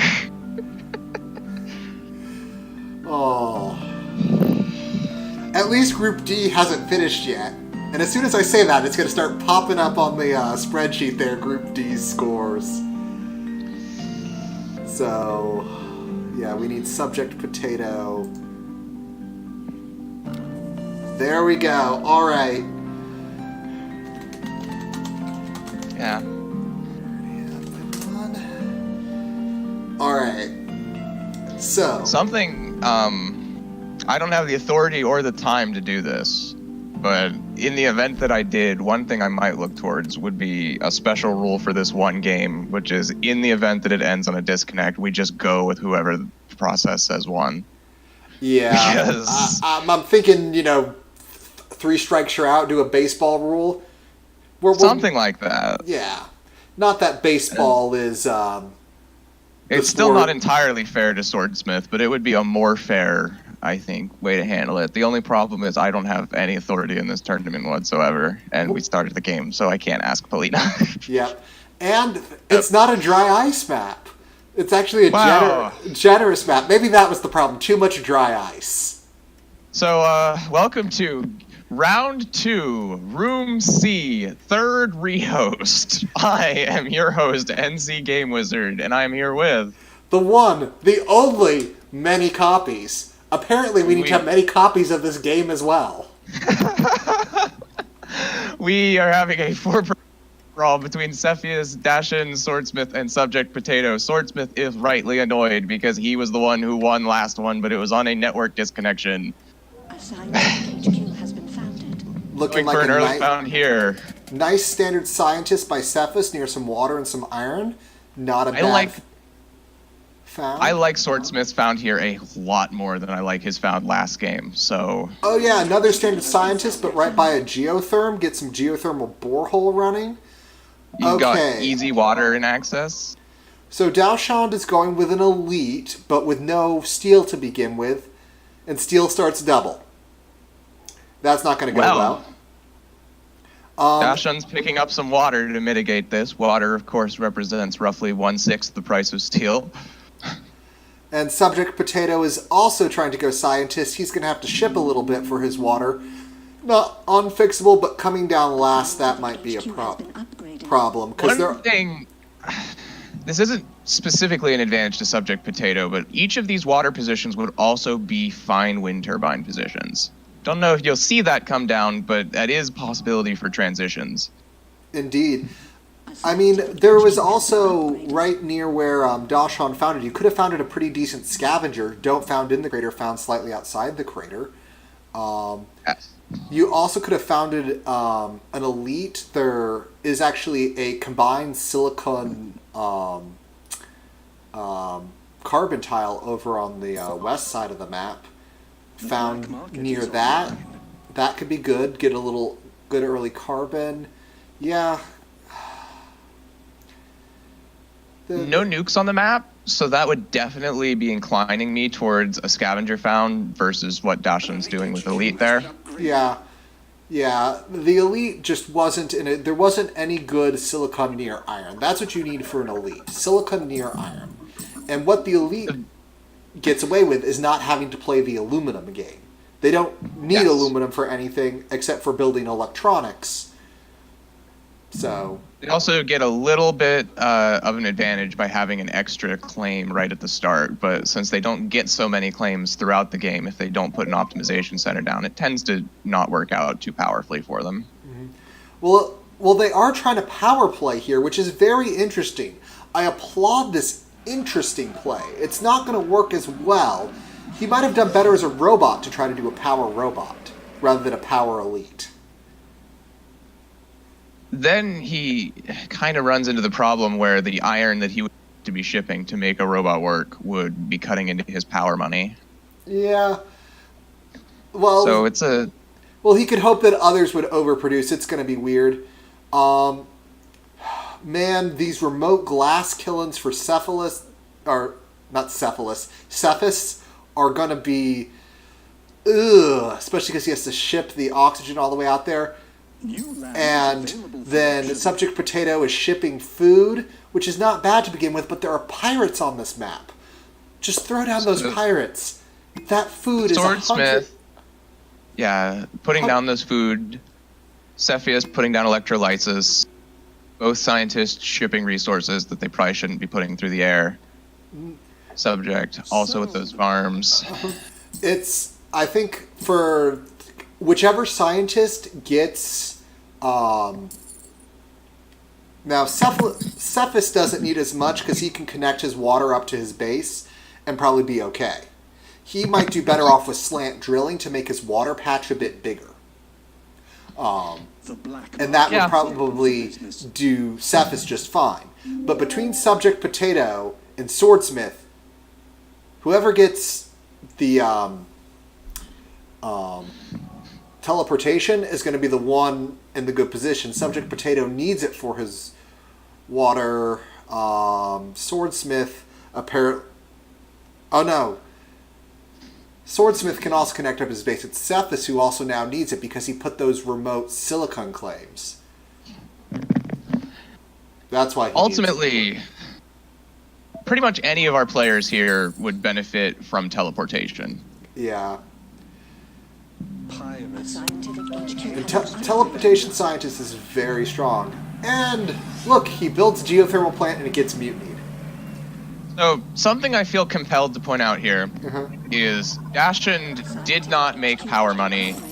Now, the price on power is actually going back up because it's nighttime, but with these geos coming down and this dust storm happening, it's starting to look like he maybe didn't get what he needed out of that silicon play by building those solar panels early. He might have wanted to go into glass so he could be looking towards his upgrade. Yep, and it looks like Subject Potato is going to win the teleportation race here, because he's got it. He's recognized his problem and is going for it. And those pirates that finally came down are not going to do as much anymore, because once you have teleportation, pirates just don't matter to you. Subject Potato sitting on his goon squad instead of defending Patent Lab. Yeah, that's a mistake right there. And now this dust storm, he should have transitioned into electrolysis reactors from his greenhouse farms, because during a dust storm, you get minus 50% production. That's true. So, even though food is a decently good market, it's not nearly as good as electrolysis reactors at this moment. So somebody spends a mutiny on the Patent Lab, did not even look for a spy to make sure it wasn't defended, which is incredibly risky, but it paid. Yep. And that's why you throw down your goon squad on it. It was a prime target. It was a... Especially if you're teleportation rushing as a scientist, because that's just painting a big old target on your back. Mm-hmm. And now his food gets frozen, but it's at least happening during the storm, so not quite as painful. So one thing I will say Subject Potato has going for him here is he does have some electronics factories down with teleportation, and one of them's in a spot where it's getting carbon and silicon. So really he just needs to hit slant drilling, and he would have a very, very lucrative spot to be making chems, to be making glass, anything. Now, Dachshund has started to put down his pleasure dome with 6 adjacency. He bet her goon this. And goons are 2K, so I know he hasn't yet, because that is mutiny target, that is dynamite target. EMP target? EMP target, it's that good. Because it is going to be netting $750 a second, which I highly approve of. To start improving everything. Or actually, no, now it's coming down to 400. And if he puts down a patent lab or mutinies another patent lab, and remember, Dachshund as an elite can get any patent already taken, so he doesn't have to rush for them. He just gives the original owner a little bit of the chemicals. And depending on what the price of chemicals are, that might not be a thing for the original owner exchange. So, if he can get himself a little bit of, what is that called? Virtual reality, he will be a happy camper. Have advanced our production. He will be an extremely happy camper. If I were Dachshund right now, I would be looking towards licensing virtual reality, then superconductor, then nanotech. And now Dachshund is remote shipping food. And he's remote shipping 3 tiles of silk. Okay. It's definitely the wrong move based off his water stock. A scientific HQ has been upgraded. Because I think those are on water tiles. He was like, oh. Yes. What you've got to realize is you need to support your markets. Yes. And if you do not, and if time spent transitioning means your tiles are not making profit. So support your markets. Now it's okay well, he's figured it out. If you have a slightly under-supported market and you're going to eat a little bit off of the regular market and someone is slightly oversupplying it, that can work. Alternatively, if you have a massive resource stockpile of the resource, like say 1,000 water, then yeah, you can transition those 3 water pumps into farms, and you'll be fine because it'll be like 3 minutes before you've burned your way through your water stockpile. But well, the other problem is he's shipping it remotely, so it's not quite as okay. Well, yeah, it's one of those situations that it was more common in the game prior to Return to Claim being introduced. Return to Claim not available here, but it was just one of those situations where sometimes a claim is a claim, and you just got a remote ship because your time investment you're going to lose if you don't. And now Cephas is building a quadrangle of chemicals, and the 3 that he just added do not have carbon under them. That is a huge mistake, because now he's got to ship carbon and fuel out there, and then he's got to ship the chemicals back. It's You can see one of the chem labs is turned on. That's the one with carbon. And all of the rest are just not functional right now. Yes. Well, it's also because he needed a little time for the ships to get out there with the fuel. That is take advantage of your scientist advantage, which is to not have to use the primary resource. So Dashan really, really thrilled with his position right now, because as an elite, you're usually behind and in debt, and he's ahead and not in debt. And that's really, really good for that particular HQ, because it typically is a late runner, where it moves very quickly in the later game and less quickly at the beginning. So to be out ahead just means you're just really playing effectively to your strengths. Well, I think what's happened is people have not killed him enough. Elites come into the pull of the late game, but there are plenty of things they could have done, such as mutinying his pleasure dome, hitting him. He's shipping stuff. He could. EMPs are at 2K. Not an EMP has been bought. They could have shut him down. The other players are making a lot of unforced errors here, and so they don't have the money they should. They should have been able to have enough cash and already had a sub by now, or some ridiculous advantage over Deshawn. So Cepheus is definitely, and Subject Potato, open for an early buy. They are. They'd probably defend, but it would slow them down, and it would put Swordsmith or Dashan in a commanding position. Now, Deshawn should attack Subject Potato right now, go right now. Immediately. He just upgraded without defending his stock. You go in, you majority buy. Yes. You've got a sub. It's game over. In terms of that, you're defended, and then suddenly you're an elite sitting with a sub, and you're in the late game, and everyone else is barely just caught up with you. You get to run away. So let's talk about why that would work. You need to secure 3 stock in yourself in order to be prevented from a majority buy, prevent opponents from majority buying you. Subject spent all of his money on upgrading, and other players are capable of seeing how much cash and resources you have at all times. So the minute that goes ding and they see the upgrade, they think to themselves, does this guy have any money? And you just hover over their name to see their full amount of kind of their financials. Right.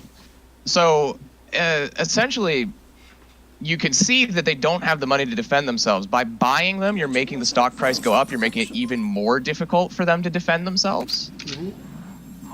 And it's one thing that you learn really early on in tournament settings and in ranked play is if you're behind in a free-for-all, you have to buy at least 1 blip of stock in yourself before you can upgrade up to where everybody else is.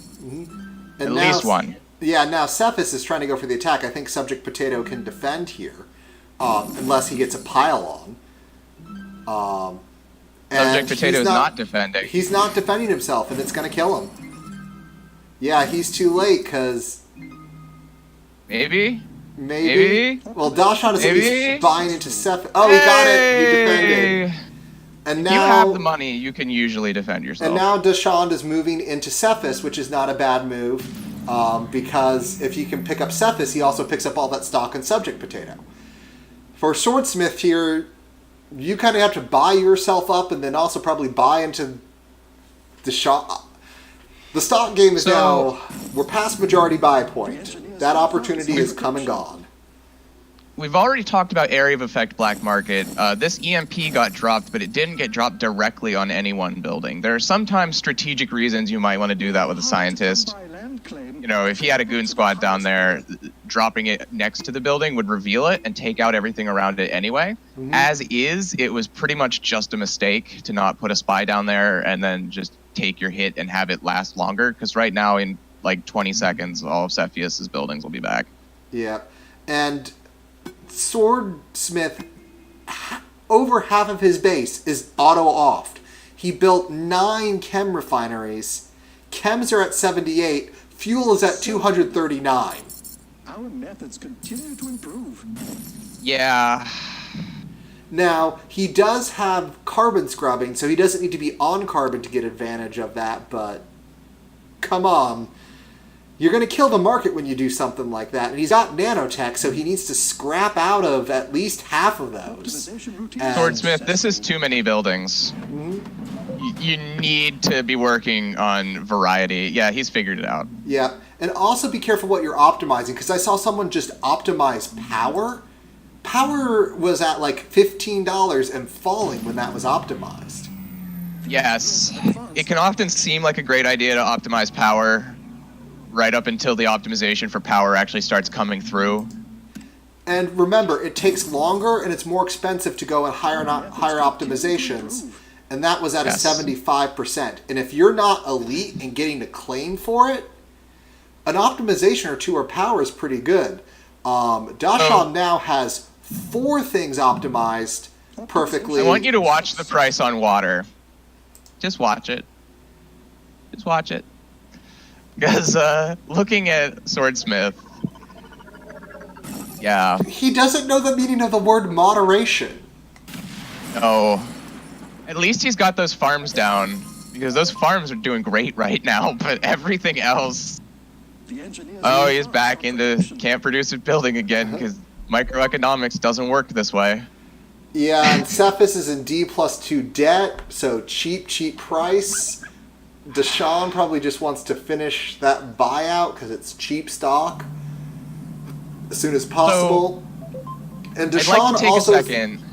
It's just optimized everything, so it's just not going to matter in a very little bit. I would like to talk with Swordsmith about diversification. You see, Swordsmith, you have access to iron and water. And that's it. You don't have aluminum, as best I can tell. You're next to carbon, you're not reusing it for anything. He's got carbon scrubbing, so it's okay for him not to. Okay, that's fine. Some silicon, though, definitely would be a thing to pick up, because he is going to be consuming silicon for these electronics. I was going to actually suggest to him electronics would be probably the best thing for that big old blob of buildings, and he's caught on to that, but it's not the best thing, and he can sustain it. And that's what he needs if he wants to... Well, I guess he has a ton of money and decent stock in himself, but still. And then he also made himself weak to his entire base getting EMP'd. Yes. That's kind of... He's in kind of a cramped location. So I'm slightly forgiving about that, but... There's ways to be better about it than just one massive blob. You kind of make yourself a noodle tentacle and you can do it. It works. And this far in the late game with $6,000 EMPs available, he is gonna be hit. Yeah. They saved all their black market to the late game, which is going to be really painful. Water is getting kind of ridiculous, and electrolysis reactors are auto-offing. Time to move them down and switch them into electronics, as the revenue on that is a lot better. Just something else. Dashan, I think, kind of has it here. Or probably has it. And the reason why is they let him get to the late game. He's not really in massive debt. He's got 23 optimizations. I mean, Cephas is running tons of optimizations, but he's dead and going to become a sub. So he's not going to make it out. He's got at least one Offworld going. Offworlds are okay. Or no, Offworlds are decent. They've got some 40k launches. But no one else is contesting the Pleasure Market, and the Pleasure Dome is producing over 1,000 a second. That's better than an Offworld. That's better than an Offworld. So it doesn't matter he only has one Offworld to there too. He's got something better and cheaper and been running for longer. And he's also got teleportation and virtual reality. And, okay, Deshaun just... there. Oh, no, Subject Potato got it. So they're going to split that sub. But that still works out decently... or Dashand. For Dashand, also because Subject Potato was getting a lot of cash every day from financial instruments, which he had picked up since Cephas was in such debt, so there. The real reason that this is so in favor of Deshaun is, as an elite, every time you hit that 4th level of optimization to make up for the fact that it's not the best thing time-wise or resource-wise to hit that 4th optimization, they get a free claim. And so he's working his way towards his 7th free claim right now. He's got his 7th. He's got 28 optimizations. He's starting to work on oxygen. He is going to make tons of things. Now, one thing... Has he ever produced steel at all this game? He has iron input. So I'm imagining the answer is yes. And the other thing you can do as elite is optimize steel, because you can make 3 off-world markets where everyone else can only make 2. This is one of those interesting situations where you've got 2 players who very clearly want to murder each other, and Swordsmith just making money. And so now players kind of have to make an internal decision of, is Swordsmith going to have enough money to buy me at $1 million, if I go through with this fight? And I still think Deshaun should buy out Subject Potato, because if he does, he's going to get stock back, because Subject Potato is buying him. Subject Potato is panic buying, basically, at this point. And he's going to get another sub. Half of the sub that's already there. I mean, it's just, and the sub is making tons of money per share at the moment. Yep. Offworld shipment launched. And basically now, Deshaun is going to make more money than anything. The sub is finally starting to put down a pleasure dome, just because of no one competed in the pleasure market with an elite. No one, you didn't blow it up. You didn't mutiny it. You didn't throw down an EMP. All of those are acceptable to me. All of those. A full EMP just to take down $1,000 a second pleasure dome is fine. Perfectly ladies and fine. gentlemen, this is the thrill of doing commentary. Man, I didn't use my rage voice at all. And now Deshaun is throwing down a 3rd off-world. Okay, I think that's overkill, since he technically has ridiculous amounts of off-world already. I don't think Swordsmith, the amount of money Swordsmith has on hand, is just not going to make the difference with that income. Because Deshaun is going to just make... Well, now the EMPs are coming down. Yeah, but the thing about it is, Swordsmith does an EMP, freezes 1 of 3 bases that's making Deshaun money. Deshaun throws down an EMP and freezes Swordsmith's only base that is making him money. More to the point, Deshaun just needs like another $200,000, whereas Swordsmith needs to be a millionaire. Mm-hmm. And that's kind of the problem here. Yeah. And with mutinies, this could happen. If Swordsmith had been stockpiling mutinies all game and mutinying everybody's off-worlds, it wouldn't be out of bounds. Yeah, he doesn't even need to go after Deshaun's off-worlds. Go after... Subject Potato. Well, not actually Subject Potato, because Subject Potato has thinking machines, but go after Cephas's off-worlds, because those are not thinking machined. And you know they're not going to be gooned, and you know they're not going to be hologram, because all those defenses go away. And there we go. 3rd time's a charm. And as you see, more pleasure domes came down and finally cut that profit in half. Thank God for subs being smart about making pleasure money. Yes. All right. So a lot of that was just money directly back into Dashan's pockets. Yes, even his losses on that got returned to him as. All right. Yes. Is the tournament mod recorded which one this is? Who won the tie breaks for you? Oh my God, these optimizations. Deshaun had 8 perfect optimizations. Black market, criminally underused. The problem is, I wasn't thinking about it, and Polina politely asked us not to do too much post-match commentary, and as it turns out, I immediately left the game, so I don't know.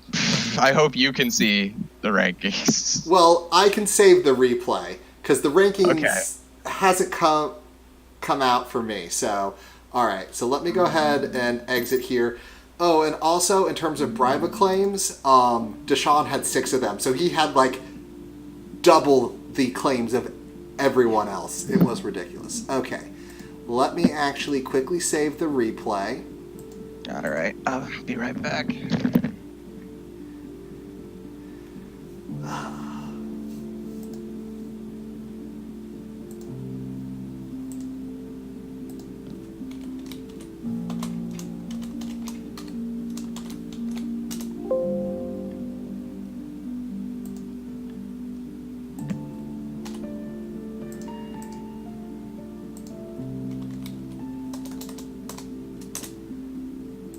Okay, let me upload the replay to the casters. Alright, there we go.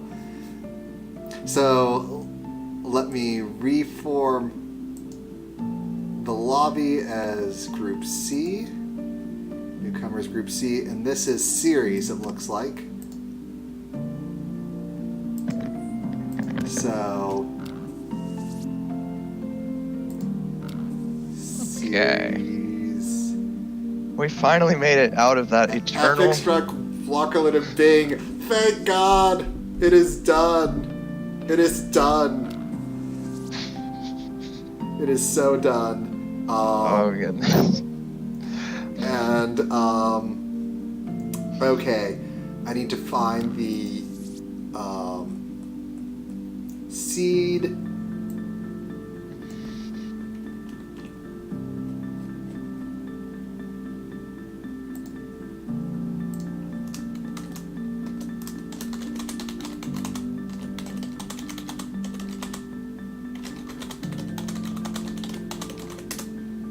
Yeah, the caster rank did not come up on that one, which was unfortunate.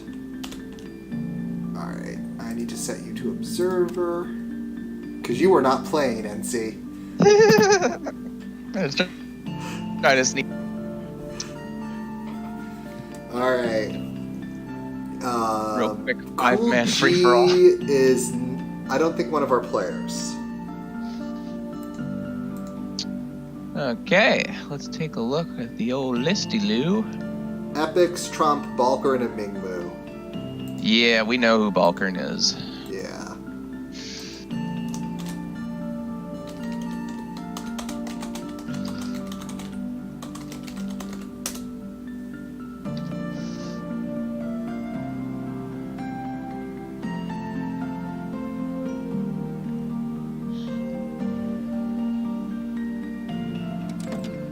Oh. I have it listed as Newcomers Group. If you see lobbies listed as A, B, C, and D, and lobbies A, B, and D are listed as turning only, you can maybe make the assumption. But Well, it's I fine. think I listed as Newcomers Group D.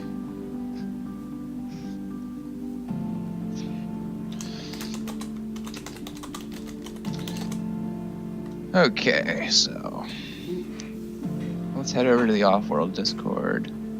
Yep, we're There's ready for you Balkern now, right there. Balkern. We appreciate him being on the ball earlier, and it was perfectly reasonable to assume we were on Group 3 when he did join, even though we were only on round 2.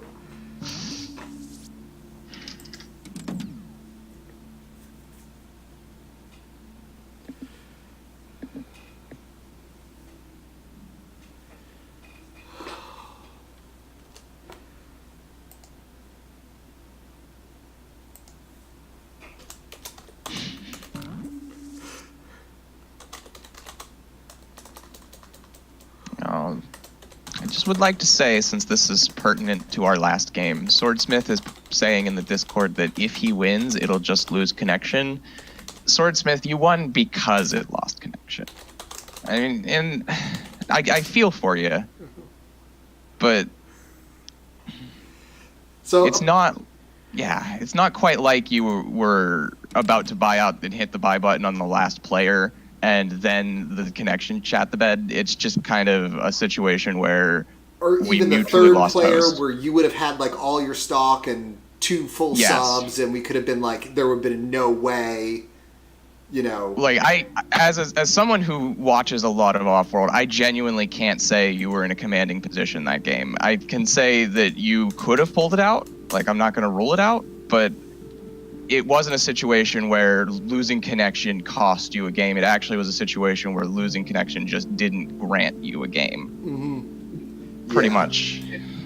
Yeah, he was in a decent position to win that game, but it was not over. No. Alright, where is... Okay, Balkarn says he's on his way, so that means Quebec Zek CSGO 500, which is a name I just really wanted to say before we got rid of him.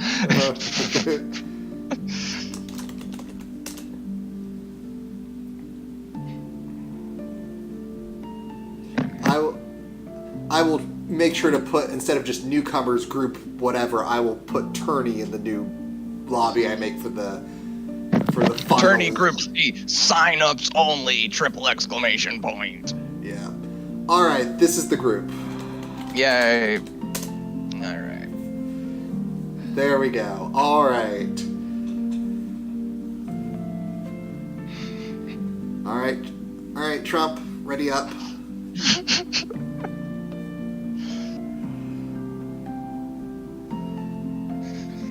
Trump has to wait on the Electoral College to hit the button.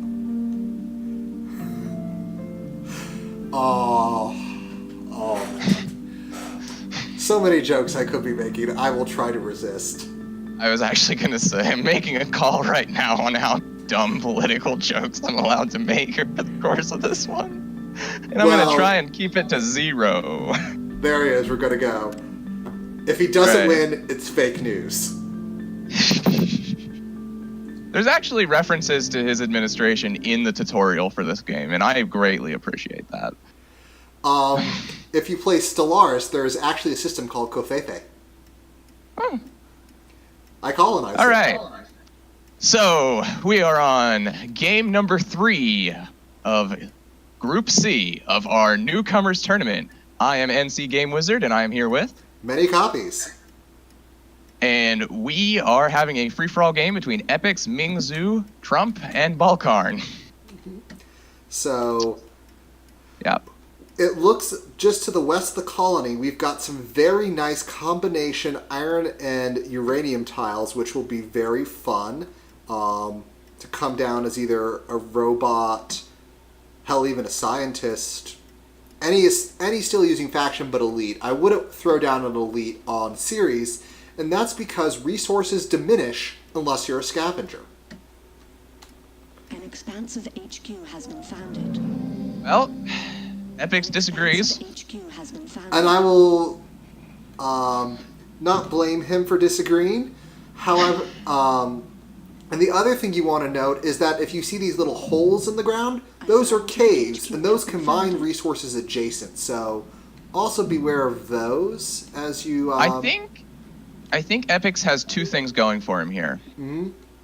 The first thing he has going for him is, as an elite, he can optimize his iron, and if he optimizes it all the way up, he can survive off of 2 lows.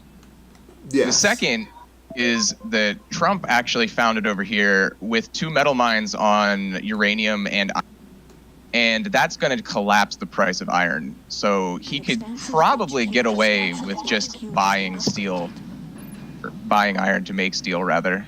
Well, instead he's going to do a black magic and put up 1 tile of steel, 1 tile of iron, and 1 tile The black market is online. A scientific Okay. has been upgraded. Black magic tiles do not work because in this game we use economies of scale.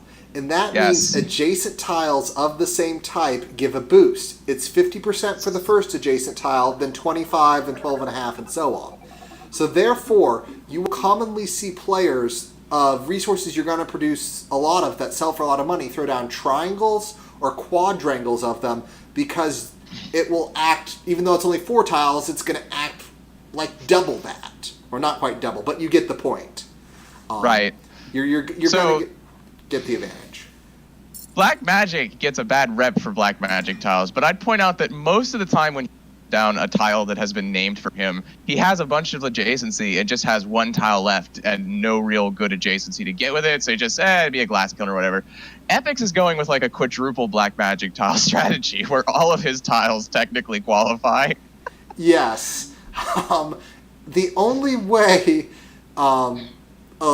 there is a way to make single tiles work, and it's with the robot faction, because robots can get adjacency based off of the input resource. So if you have a steel mill next to an iron mine, the steel mill will get adjacency from the iron mine. Yes. It's probably not the greatest advantage in the world. I've seen times difficulty properly leveraging it, but it is definitely real, and it benefits players who want to make those big building blobs. Yes, which gives you kind of a little bit of an incentive to blob as a robot, but you can make... It's very useful early on to put out a triangle on HQ1 of a high iron mine with 2 steel mills adjacent to it, and you're going to do better than everyone else. Yeah. Who just has 2 steel mills, because you're going to have an extra adjacency. So, Now, of course, then you have to look at the scientist who can just put down a triangle of steel mills right at the beginning and not need that iron input. So there's actually some give and take. Yes. The best at level 1. Yes. But the scientist will have other problems on upgrades, such as suddenly going into debt for life support, where if robot can do that... The scientist will have other problems, which is that players recognize scientists are really powerful and will beat the crap out of you with black market. Yes. And why are there not pirates going down on this steel that is being shipped? There are both pirates and magnetic storms. I don't care which one you use one of them. And everybody here would benefit from that steel. Oh yeah. Steel you don't have to produce. One game, a scientist, it was a 1v1 I had versus... Can't quite remember his name now. Always on the tip of your tongue and then you forget. Was it Adorfield? No, it wasn't Adorfield. Okay. It was from the last Rahi's Martian Enterprise tournament. Okay. My last game in that. And someone was shipping glass. We were both scientists. I threw down a pirate and pirated that glass because, hey, what's better than producing your upgrade resource? Stealing it, especially when it was already cheap. So it's glass, so it doesn't get that cheap. And I can upgrade with it. I need it anyway. Yeah. And it was... Later down the line, if you've got a glass stockpile, if you've got 100 of it, that's a third of what you need for an Offworld without getting into the quantifications of it too much. That game I won on a majority buy, so we never got there. Yeah. And now... it's just... Glass will almost always pay off. Yes. And now, as you will see that we are on series, there are no wind. There's no wind here. There are no geothermal spots here. But you do get nuclear plants. And nuclear plants are wonderful. They produce lots of power. And Trump right now is throwing down 2 more. He's got a quadrangle of them going. One of them is mutiny, but that's okay. It'll come back to him. And power is ridiculous. Trump is in a little bit of debt. And he'll have to pay that debt before those nuclear power plants are going to pay off for him. But he'll burn through that debt since they're making $500 a second for him. His debt will melt, and then he just won't have that debt. Not having debt he'll be done in a minute. Yeah. Ooh, a teleportation auction. Ming. So this is probably what Trump wants to spend all that debt money he just paid off on. And Ming really wants this because of those remote steel mills. Epix can probably go about 24,000 easy. Epix can let this go because Epix can license it later. It's not worth this much debt. It's not worth this much debt. One thing to consider is, as an elite, if you get a patent and nobody else has it, that's exclusivity, as long as there's no other elites around. Oh my god, look at Black Magic. Black Magic! Oh, Jesus. I see it. I see all of it. and he's just trying to connect up that to that thing that he has now teleportation to. It's Yep. covering. Oh goodness. Okay. How businesses start is they take a loan, which means they go into debt. And this is how businesses die. By trying to make it so they don't make cash, but cover their interest payments. Basically what he's doing is perpetually trying to just make the interest payment. Yes. Get into it. Life support costs you debt money. You will automatically buy it, but if you don't have money or you aren't auto-paying debt, which you shouldn't be, it will just show up as debt. And hypothetically, you can go your whole game without ever paying debt. And So you shouldn't try to make a tiny amount of everything. You should specialize, but you should also diversify. So you need to be making a decent amount of a select few important things. And Trump is realizing this because he's at HQ 5 while everyone else is at HQ 3 or less, and finally someone attacked him, that massive blob, but it didn't actually take down all his nukes because RNG of how the thing goes, and he's making power money, and power's bottoming. Really, Trump has the commanding lead in the power economy. By shutting down those nuclear reactors, you might just be making the power situation worse for yourself as far as debt's concerned. And Trump is the only one going into advanced buildings at this moment. He's about to make Ceres great again. Yeah, that's where I was going. Yeah.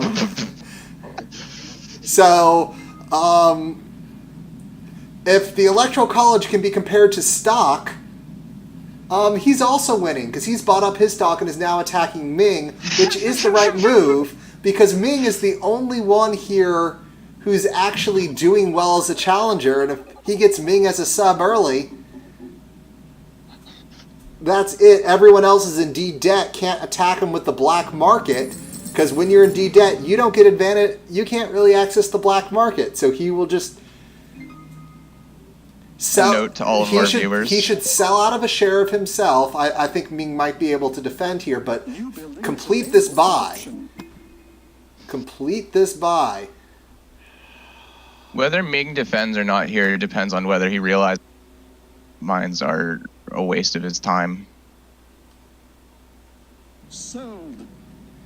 And that auction went for a criminally low amount.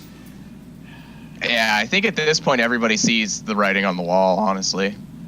Also, slight note for our viewers, the Electoral College is absolutely not comparable to the stock buying game of Offworld. No, it's not at all. Oh, and he picks up Financial Instrument as a patent with 2 players in D debt and not the ones he's attacking. This game is just over.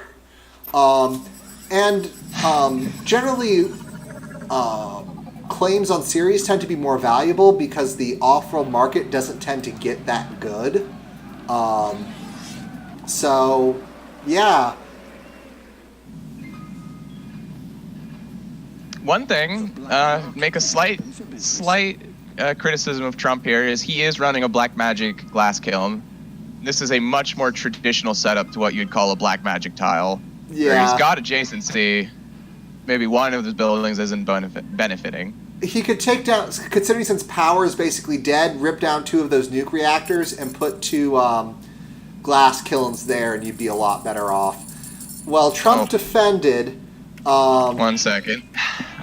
You can keep going. I have a phone call. Yes, I hear your phone. But yeah, so Trump is not going to get the majority buy, but if he had been a bit more on the stock market, I think he would have had it. An expansive HQ has been upgraded. It's now, I don't know,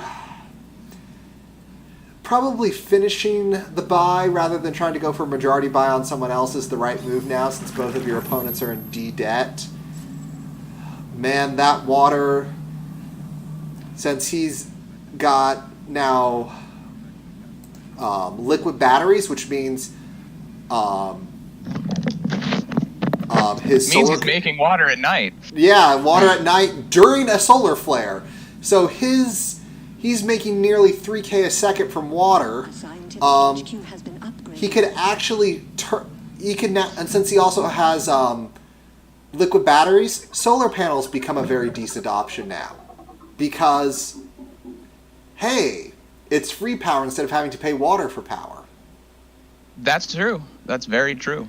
And it never turns off. But no one has the money to get up to him, and as soon as you take Ming out, his price is going to jump. He's going to take out his closest competitor. This is not an auction for drugs. Oh, and if he can adrenaline boost that water, he'll Diet supplements. just be, everything. He'll be ready to collapse that market and play with life support to his heart's content. Yep. And Well, and he can also hit 2 farms. He can hit all solar panels, 2 farms during a solar flare. so Game if over. I were Ming Zhu, I would have spent probably literally anything on that adrenaline boost because debt superiority is basically the only thing you're going to have. Power money is not going to be a huge factor anytime soon. And Okay. Trump will pay at probably 18,000 plus for it. Trump is now going into an off-world market. That is a mistake, because that it looks like cash for him. That's part of his cash, and his cash is going to drop when that completes. And the off-world markets are not that good. He would be much better off buying Ming as a sub. Now, Ming is making a good play here by buying someone who's in debt, which boosts your own stock price. What you do in this situation, pick up a cheap sub? Yes.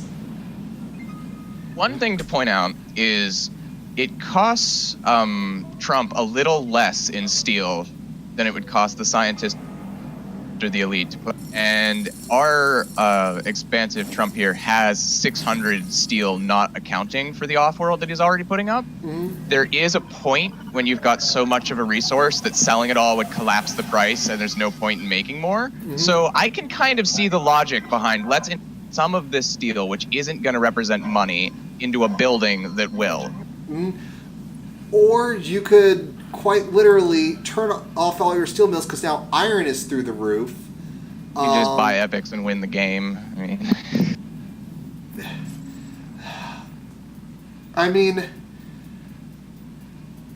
Ming here, if Ming gets away with this basically buying so many subsidiaries and basically just out-earns Trump here, because while there's a 30K launch, Trump is making money at such a rate that he'd be able to before the subsidiary advantage comes into play.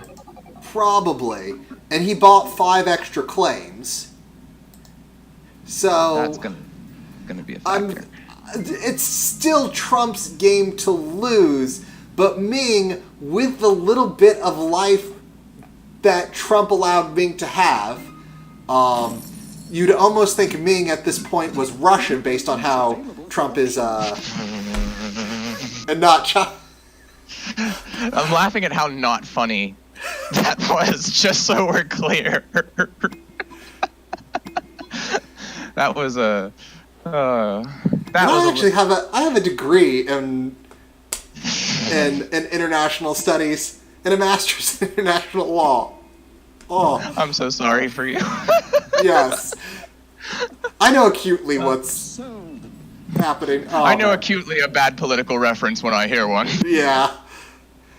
Oh.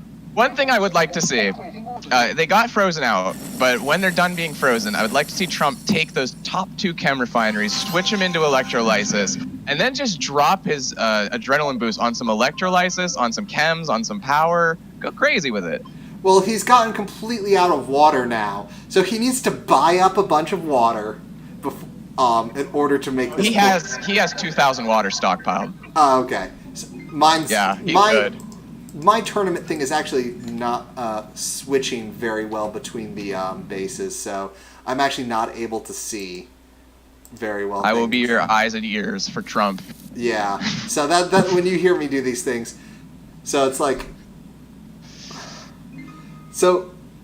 Yeah, he's consuming 13 water a second, but he's got 2,000 of it, so he can do this. This is a play you can make if you prepared in advance. Yep, and he's just making cash.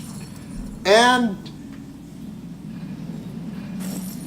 Got what he needs by epics. Yeah, RNG did not like, or actually no, based on where he placed it, the RNG did not like it. Oh, and he also boosted his Offworld with that, so that's great.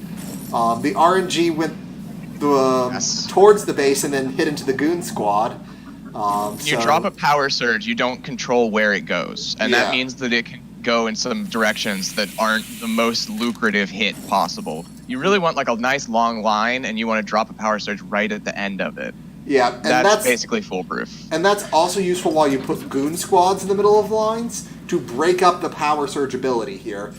Or if you really want to be clever, you make a nice long line, put Goon Squad right at the end of it. Preferably if there aren't spies around.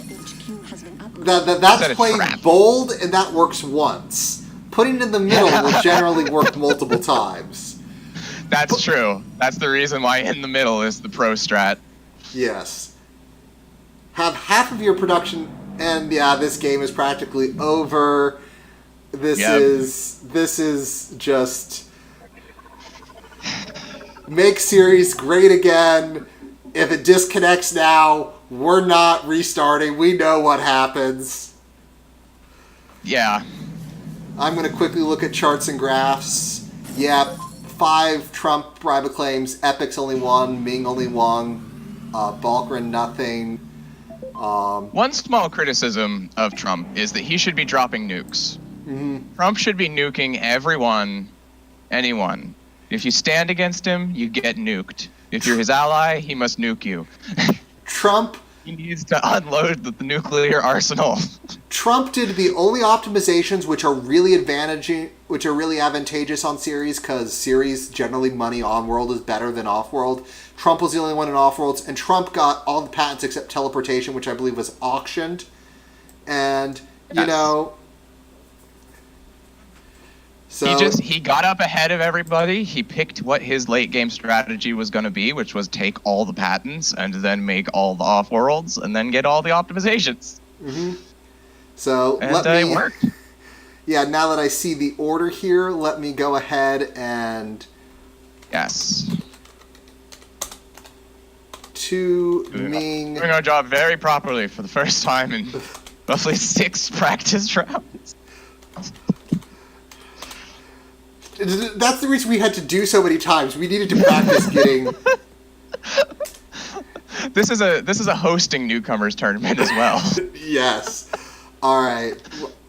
And let me now exit out to create a new lobby, and then I will redo the upload. Create newcomers, and now I will put in the here word tourney. Group C. Oh, hold on. I'm gonna have to recreate it because I put it on series. Damn it. And for the first time, I'm able to exit a map without having to just close out the entire game. So now you decide to work. That's fantastic. And what are we on for this one? Is this IO? Let me take a look. We are... IO, yes. This is supposed to be IO. There we go.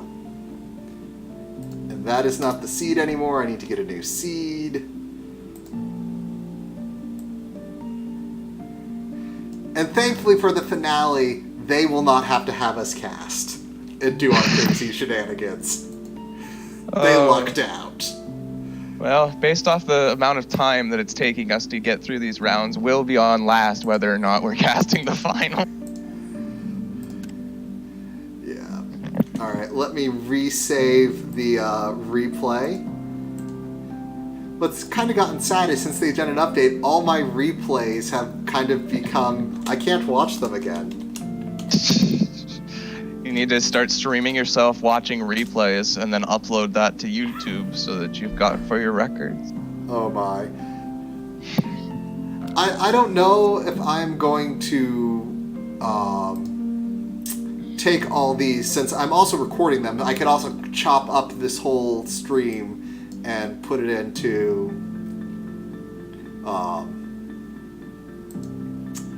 videos. It would be. I still need to put up the tournament that we did last week. Maybe it was the week before. Yeah. Thankfully, this will still be on Twitch for 14 days, so there's no rush in me doing this. You probably want to go take a look at that. See whether or not those videos are even still there.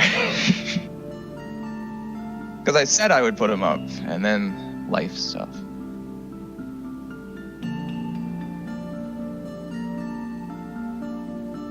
So, it actually looks like probably Trump may be in the final because he won 2 rounds, so that will probably make him all the way to the final. 2 points will get you in that, probably.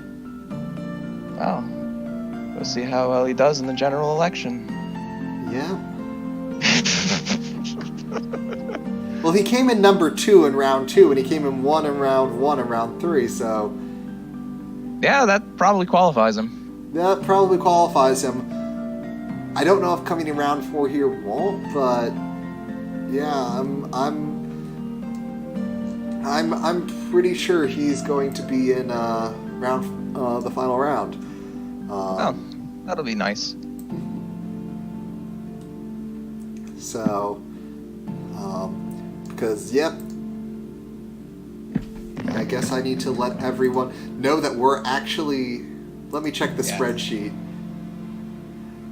Oh, round 3, not everyone up is on round 3. We've caught up.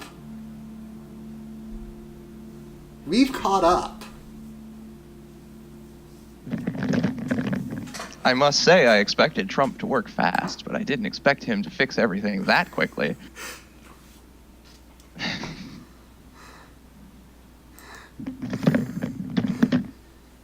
Yeah.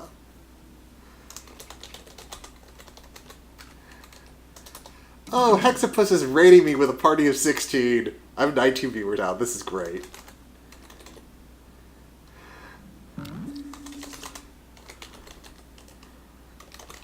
Yeah. Yep. So these tournaments, if you want to know when they happen, I'm just responding to my chat now. Go get on the Offworld Trading Company Discord, and there is just quite literally a tournament announcements thread that will come up, and there is a tournament scheduled for next weekend on the 31st, which is the April Fool's Day tournament, when we do apparently really crazy setups that are in no way competitive and just made for us to have fun. Yes. April Fool's tournaments are really, really enjoyable. Sometimes you end up with crazy stuff. One time during an April Fool's tournament, we had a map where literally the entire map was covered in geotherms. And so the only thing that you could do was there were certain spots where it would fit an HQ, but none of your buildings were allowed to be connected to your HQ. It was basically a teleportation knife fight. So... Oh, and the thing you really wanted, I guess, was geothermal borehole would have been the knife fight. Because then you could actually place that. You would think that, but literally every other tile was a geo, so like there's no shortage of power. Well, no, geothermal borehole to actually be able to play non-geothermal borehole things on them. Right, but the issue is, what do you do? Because it's a 4-player free-for-all, if I recall correctly, and so the issue is, yeah, you can, but other players are going to go for just geos, and that's eventually the price is going to just plummet, whether or not you're making 10 power per second or 1 power per second or however you want to do it. That's a big part of the issue there. It's not about making the power, it's about being able to actually get triangles down. If every other thing is there, there'd be no way to get triangles. Oh, that's actually a really good point, and I don't know that I properly considered it at the time. Yeah. Being able to link your buildings to your HQ. Yes, it's completely. It's you don't need to teleport your stuff anymore. You're just connected. So that's how I'm. Yeah. So expect things like that for the April Fool's tournament. Yeah. If we're lucky, they won't just serve us up the same map again.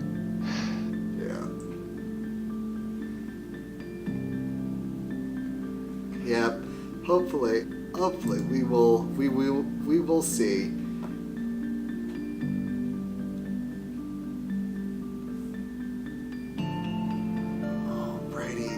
So we are. Looks like we are. Oh, is everyone there? Yeah, Looks I'm pretty like sure this is who we're supposed to. Yeah, let me just double check. I am Charles, first person retalk, and Viglio. Oh God, Latin confido. If you notice that I have, yep, that's who we are. Yep. Ready up for the fourth match. And the final one will be casting. Hopefully, we don't have to restart this one due to another technical issue. I might watch via the other cast stream and do a little bit of commentary for the finals. They need the seed. They need the seed. Hold on. I think I have that. We have a need for the seed. There we go. Seed posted.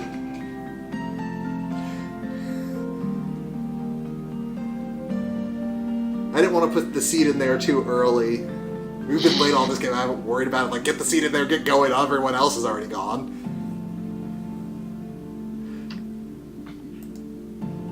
Well, wouldn't be the first match in this tournament decided based off a random seed. Nope. If it had actually gone on that second one, it was close enough to the first map in terms of the challenges it presented. It really was. It was crazy. It was like, how does a random give us, like, the same issue, just differently? Just a tiny bit more accessible water. That's about the only big difference. Yeah. It's when you get weird maps like that, if you can spot a natural shortage and just monopolize it, you can just create wins. There was a game on IO, and on IO you have to pull your oxygen directly out of the ice. Mm-hmm. And I founded, and I noticed that there were only 6 ice tiles in the entire map, and so I just claimed all of them. And it took me a long time to get going, but there was no one who could challenge me. Yep, and you can't slant drill ice, so there is no way around it. Once someone owns them, they own them. I think one other player had a pair of ice condensers, and that's it. I had the total monopoly other than that. Well, a pair just won't do if you own 75% of the market, of a necessary life support market... Yeah. I mean, a robot may have gotten away with not doing that. Because robot. It's tough because of the way that everything on IO is predicated on ice. You can't make water without oxygen on IO.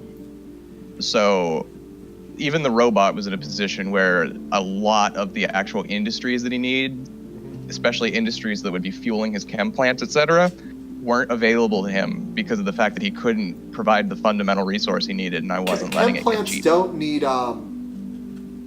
because fuel you just get out of the air, so for your chems you put up...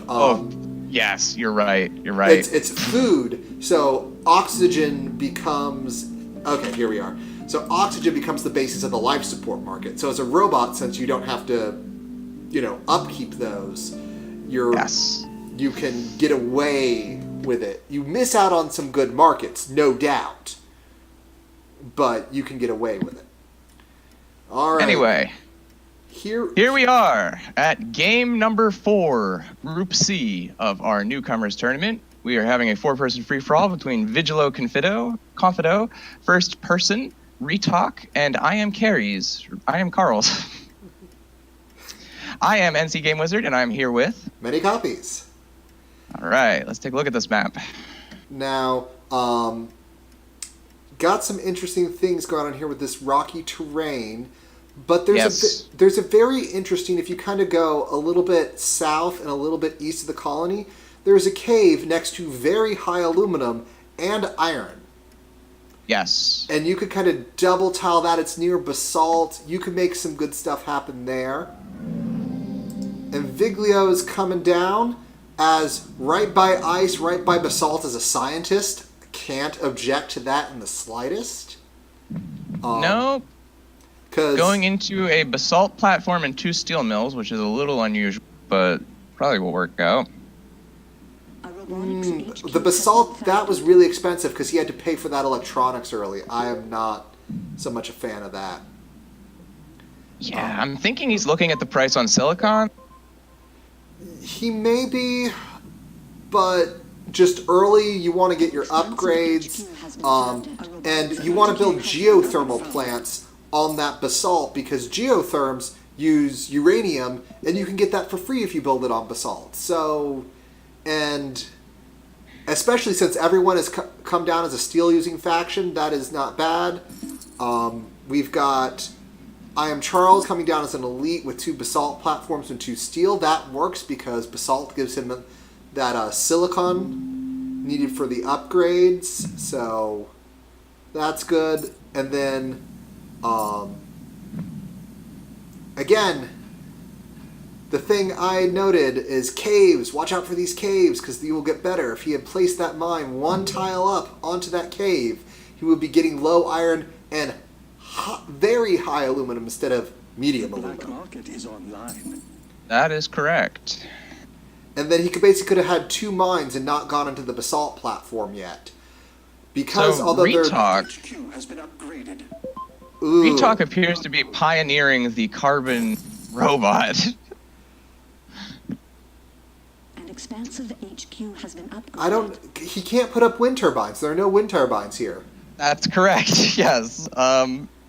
I think my co-host here is trying to point out that a robot would typically want to be generating power, and the only benefit that he could really gain from this much carbon in the game off would be if he could put up wind turbines with it, but he can't because it ain't Mars.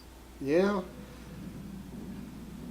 Also, Because now he's putting down that solar panel, and I think he's realizing, oh. Retalk in a position where he has claimed iron, but he's producing oxygen on the tiles as a robot in the early game while the price on oxygen's collapsing.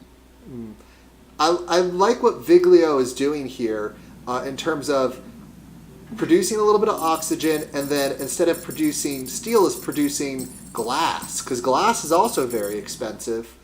Yes. Needs it to upgrade. And that got him there much quicker than if he was trying to make steel. I just approve of that all around, and is now the leader ahead of the robot, who should be slightly faster. And yeah, someone says, yeah, you can't have that. That's too much. I almost Very would have nice EMP. preferred to see Retalk come down basically where his solar condensers currently are. He would have his iron then, Jason, and as a robot, you can kind of ship everything else. He's got oxygen over there. It would be fine. But Yeah. he's really prioritizing the heck out of that carbon. You know what he should have done if he was going to come down as robot? You see that if you come down even further south of that, there is a double high uranium iron tile with other god tiles surrounding it. God tiles Yes. is the lingo for 1 tile with 2 resources that uses the same extractor for it. So, Yes. 2 mineable resources, 2 quarryable resources. If you have water and something else, it's nice but not as good because you can't get it both with the same thing. So he could have Right. he could have come down near there and then just shipped the metal a short ways and been fine.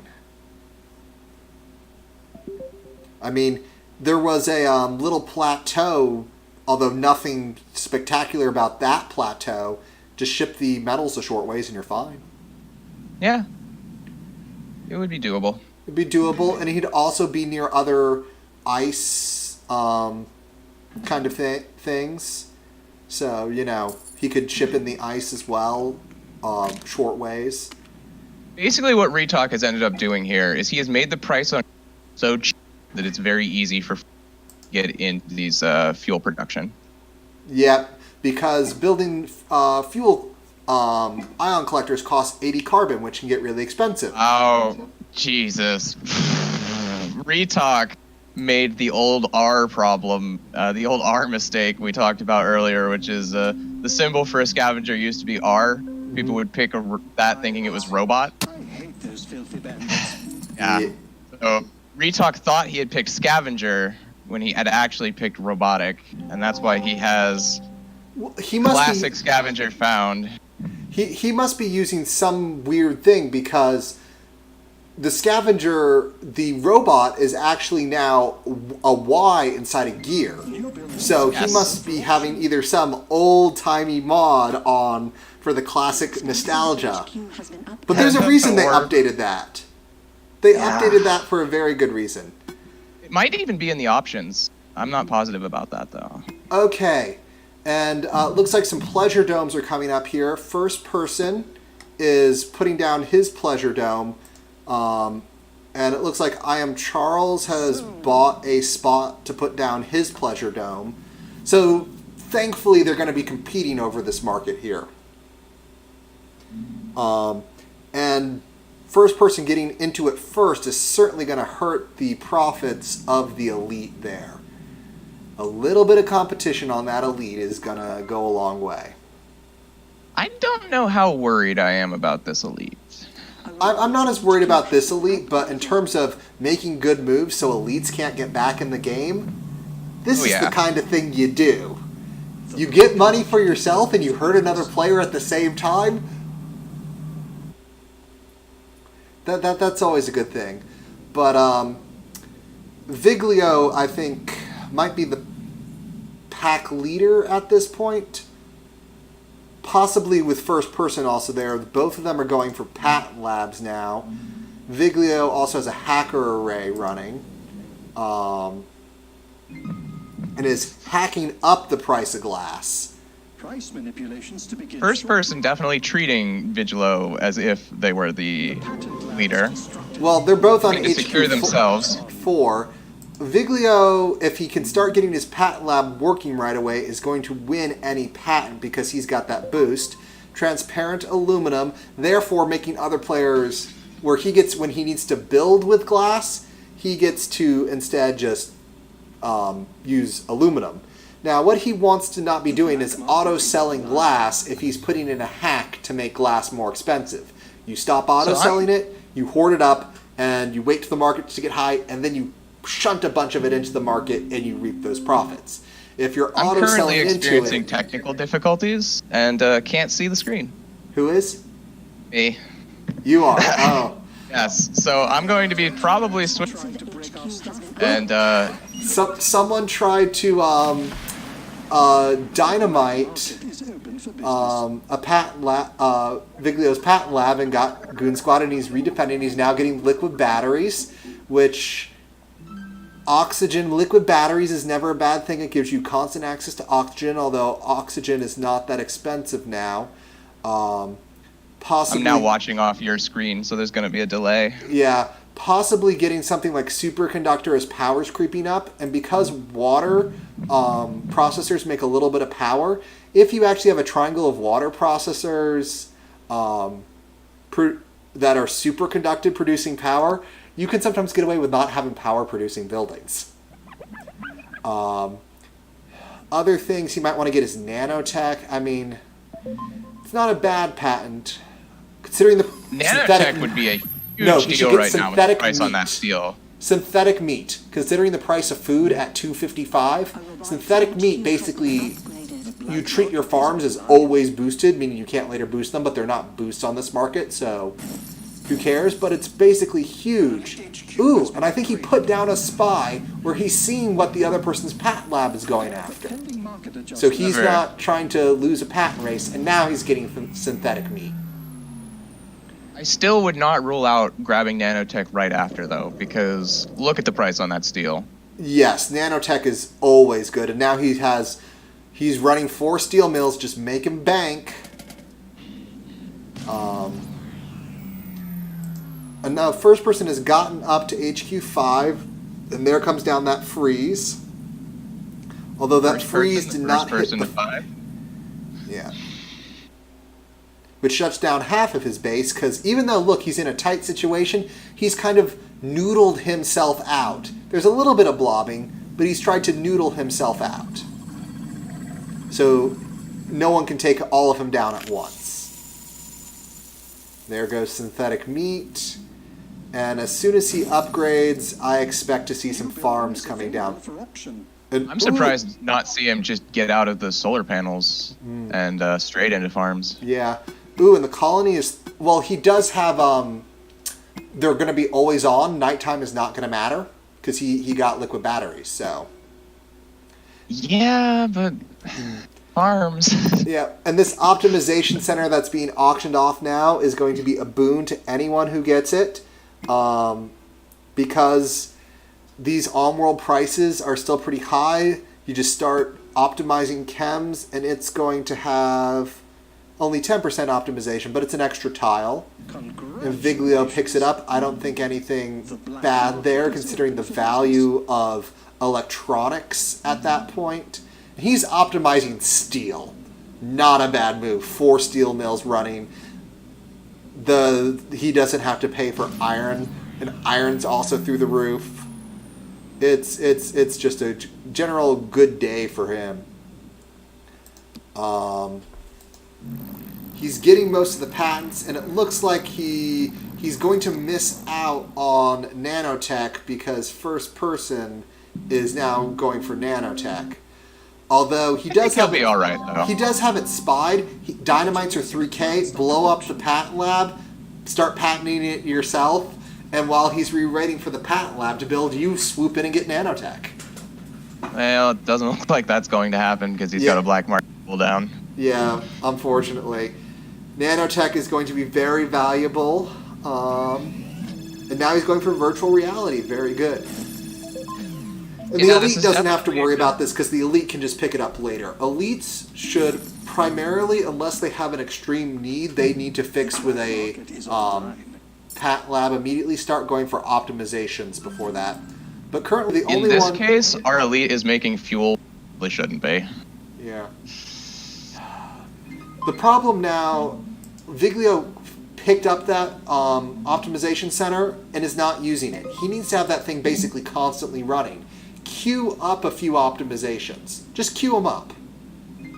I see this happen a lot with players who get into a good late game position like this, where you've got all of these options, but you're kind of paralyzed with, well, which button do I click? Sometimes just click one good button is the right answer. Yeah. Getting thinking machines, though, is something I can 100% support, and if he was saving up money for that, probably worth doing. 44k launches on oxygen, not bad, and he's going to have an advantage in oxygen since his oxygen's always on. He's also got 2 claims he hasn't used. He needs to be making some chems, considering that chems are what he's going to use to optimize and to get patents.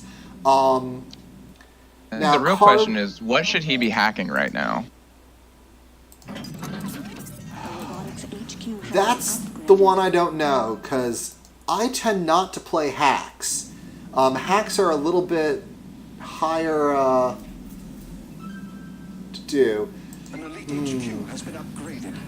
He's right now he's trying to take out I Am Charles, but the problem is The black market is open for it's not necessarily going to go as well as he hopes.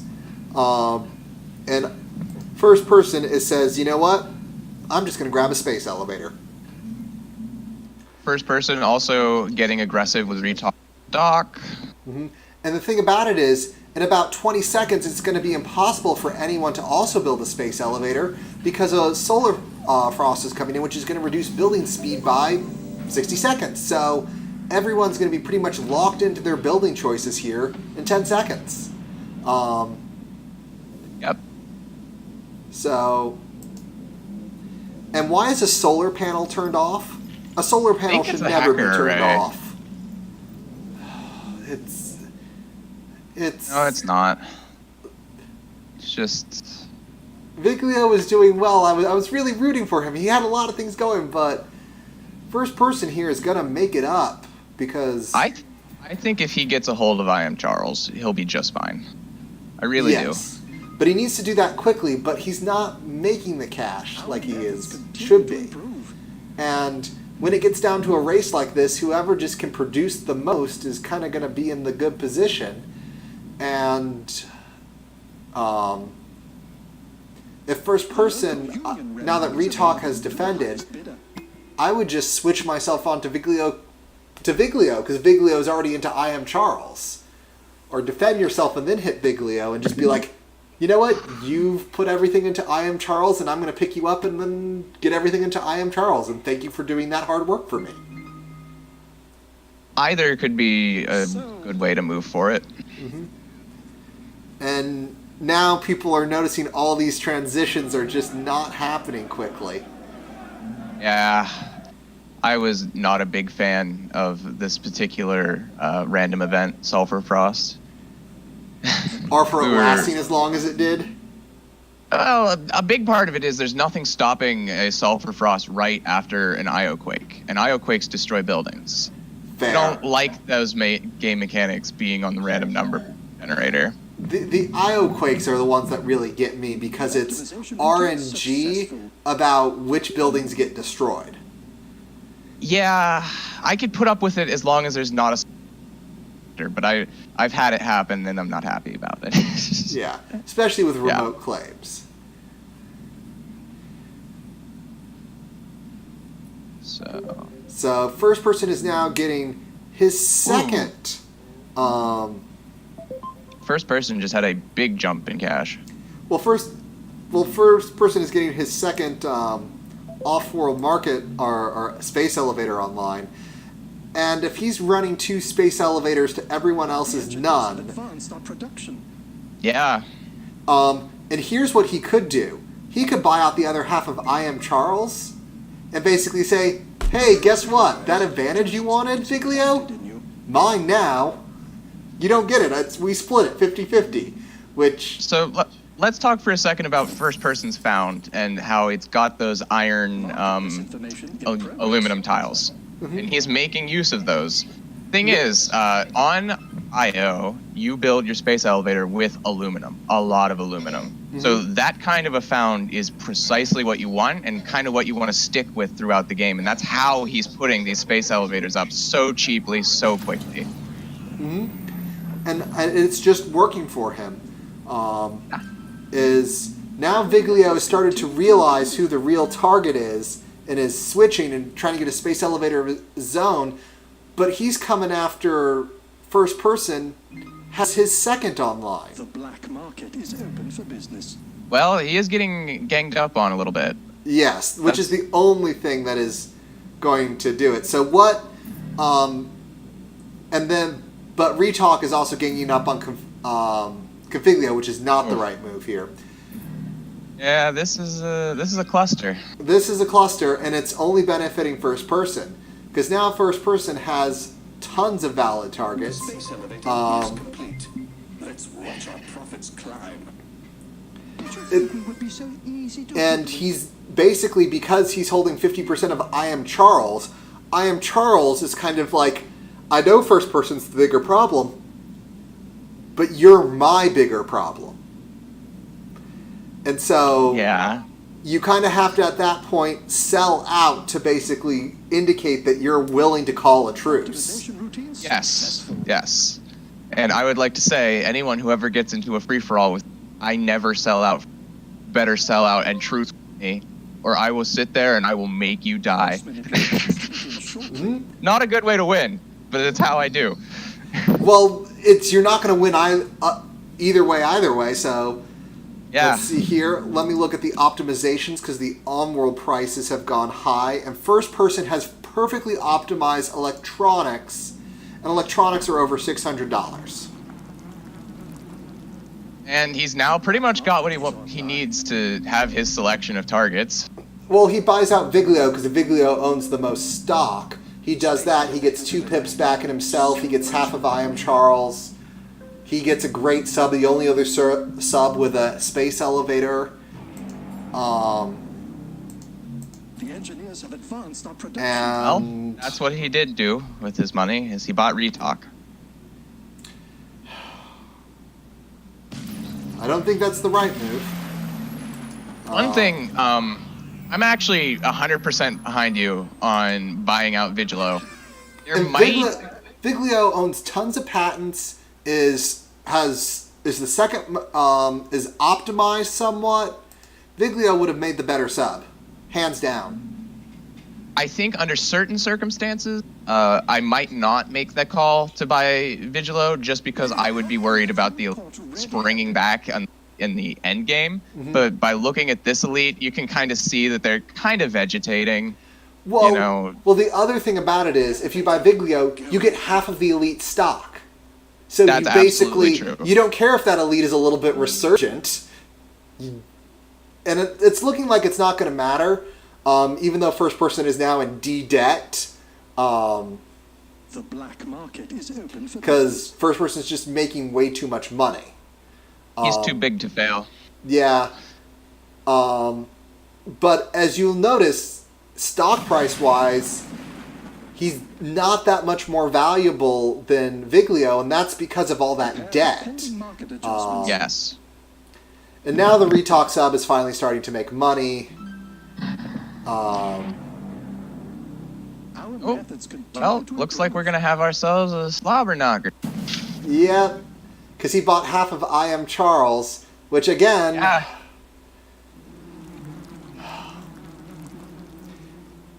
if you take out your biggest opponent, and now he just paid off a bunch of debt, but it's a little too late for that because Viglio already owns half your stock.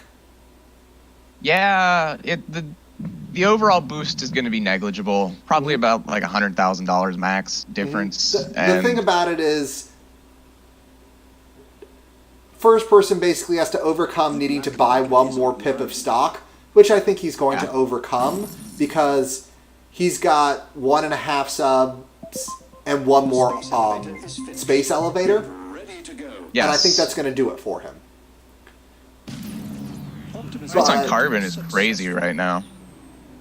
Yeah, Successful and the elevation. carbon wasn't plentiful on this map from what I remember. It looks like only Retalk has it, and I think that might have had something to do with person's decision to buy Retalk. Possibly.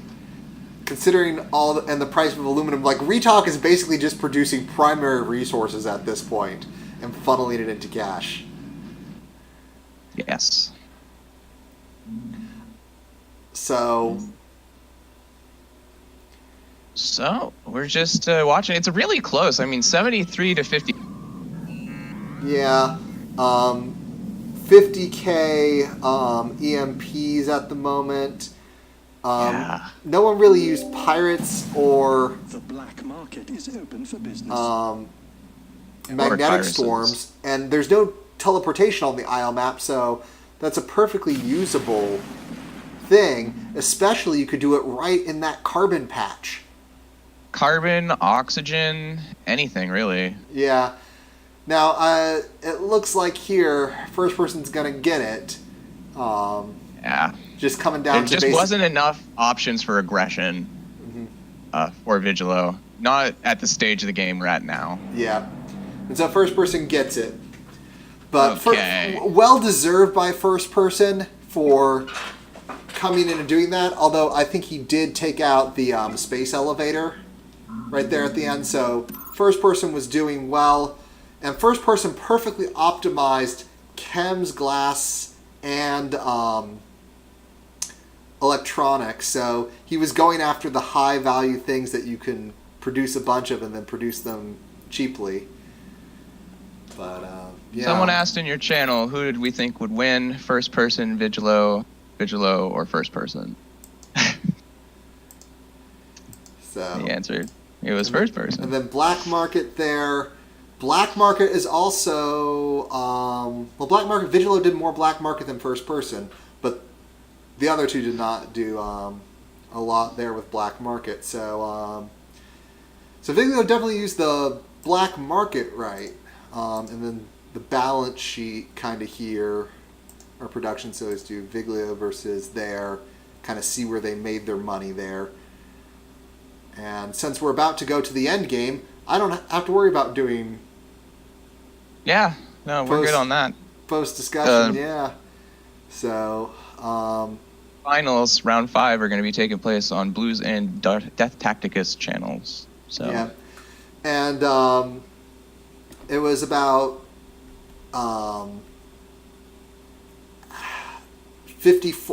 540k Offworld was the difference between Viglio and first person there, and that was probably that earlier getting into the Offworlds is just probably what won first person the game there. definitely a great founding location with great aluminum access, and that was a big factor in those off-worlds. And yes, the that good work, I think Truck. we should make it a big 12-man room and all of us should be observers. Oh, all right. Hold on, Just let me do all the- watch. Let me get this last replay renamed here. So, Okay. I am gonna be jumping over to Blue's channel so I can be part of this history. yeah, and I'm probably going to be dropping over to Blues. And I forgot to look for the tournament stuff before I exited out, because that's just how I am today. But I'm probably going to go end the stream here so I can look at my stream, see where it is, and properly report. All right. I want to thank all of y'all for joining me on the stream, and I will probably be doing another stream of Shogun 2 later, my Oda campaign, if you're interested in that. I will try to put notice that on my event, so if you want to see what I have upcoming for that, you'll be able to see that. And if you have any requests for games people want me to stream, be sure to message me and let me know. Thank you all. Thanks for casting with me, many copies. Yes, always a pleasure. All right, I'll see you later. See ya. Bye, everyone.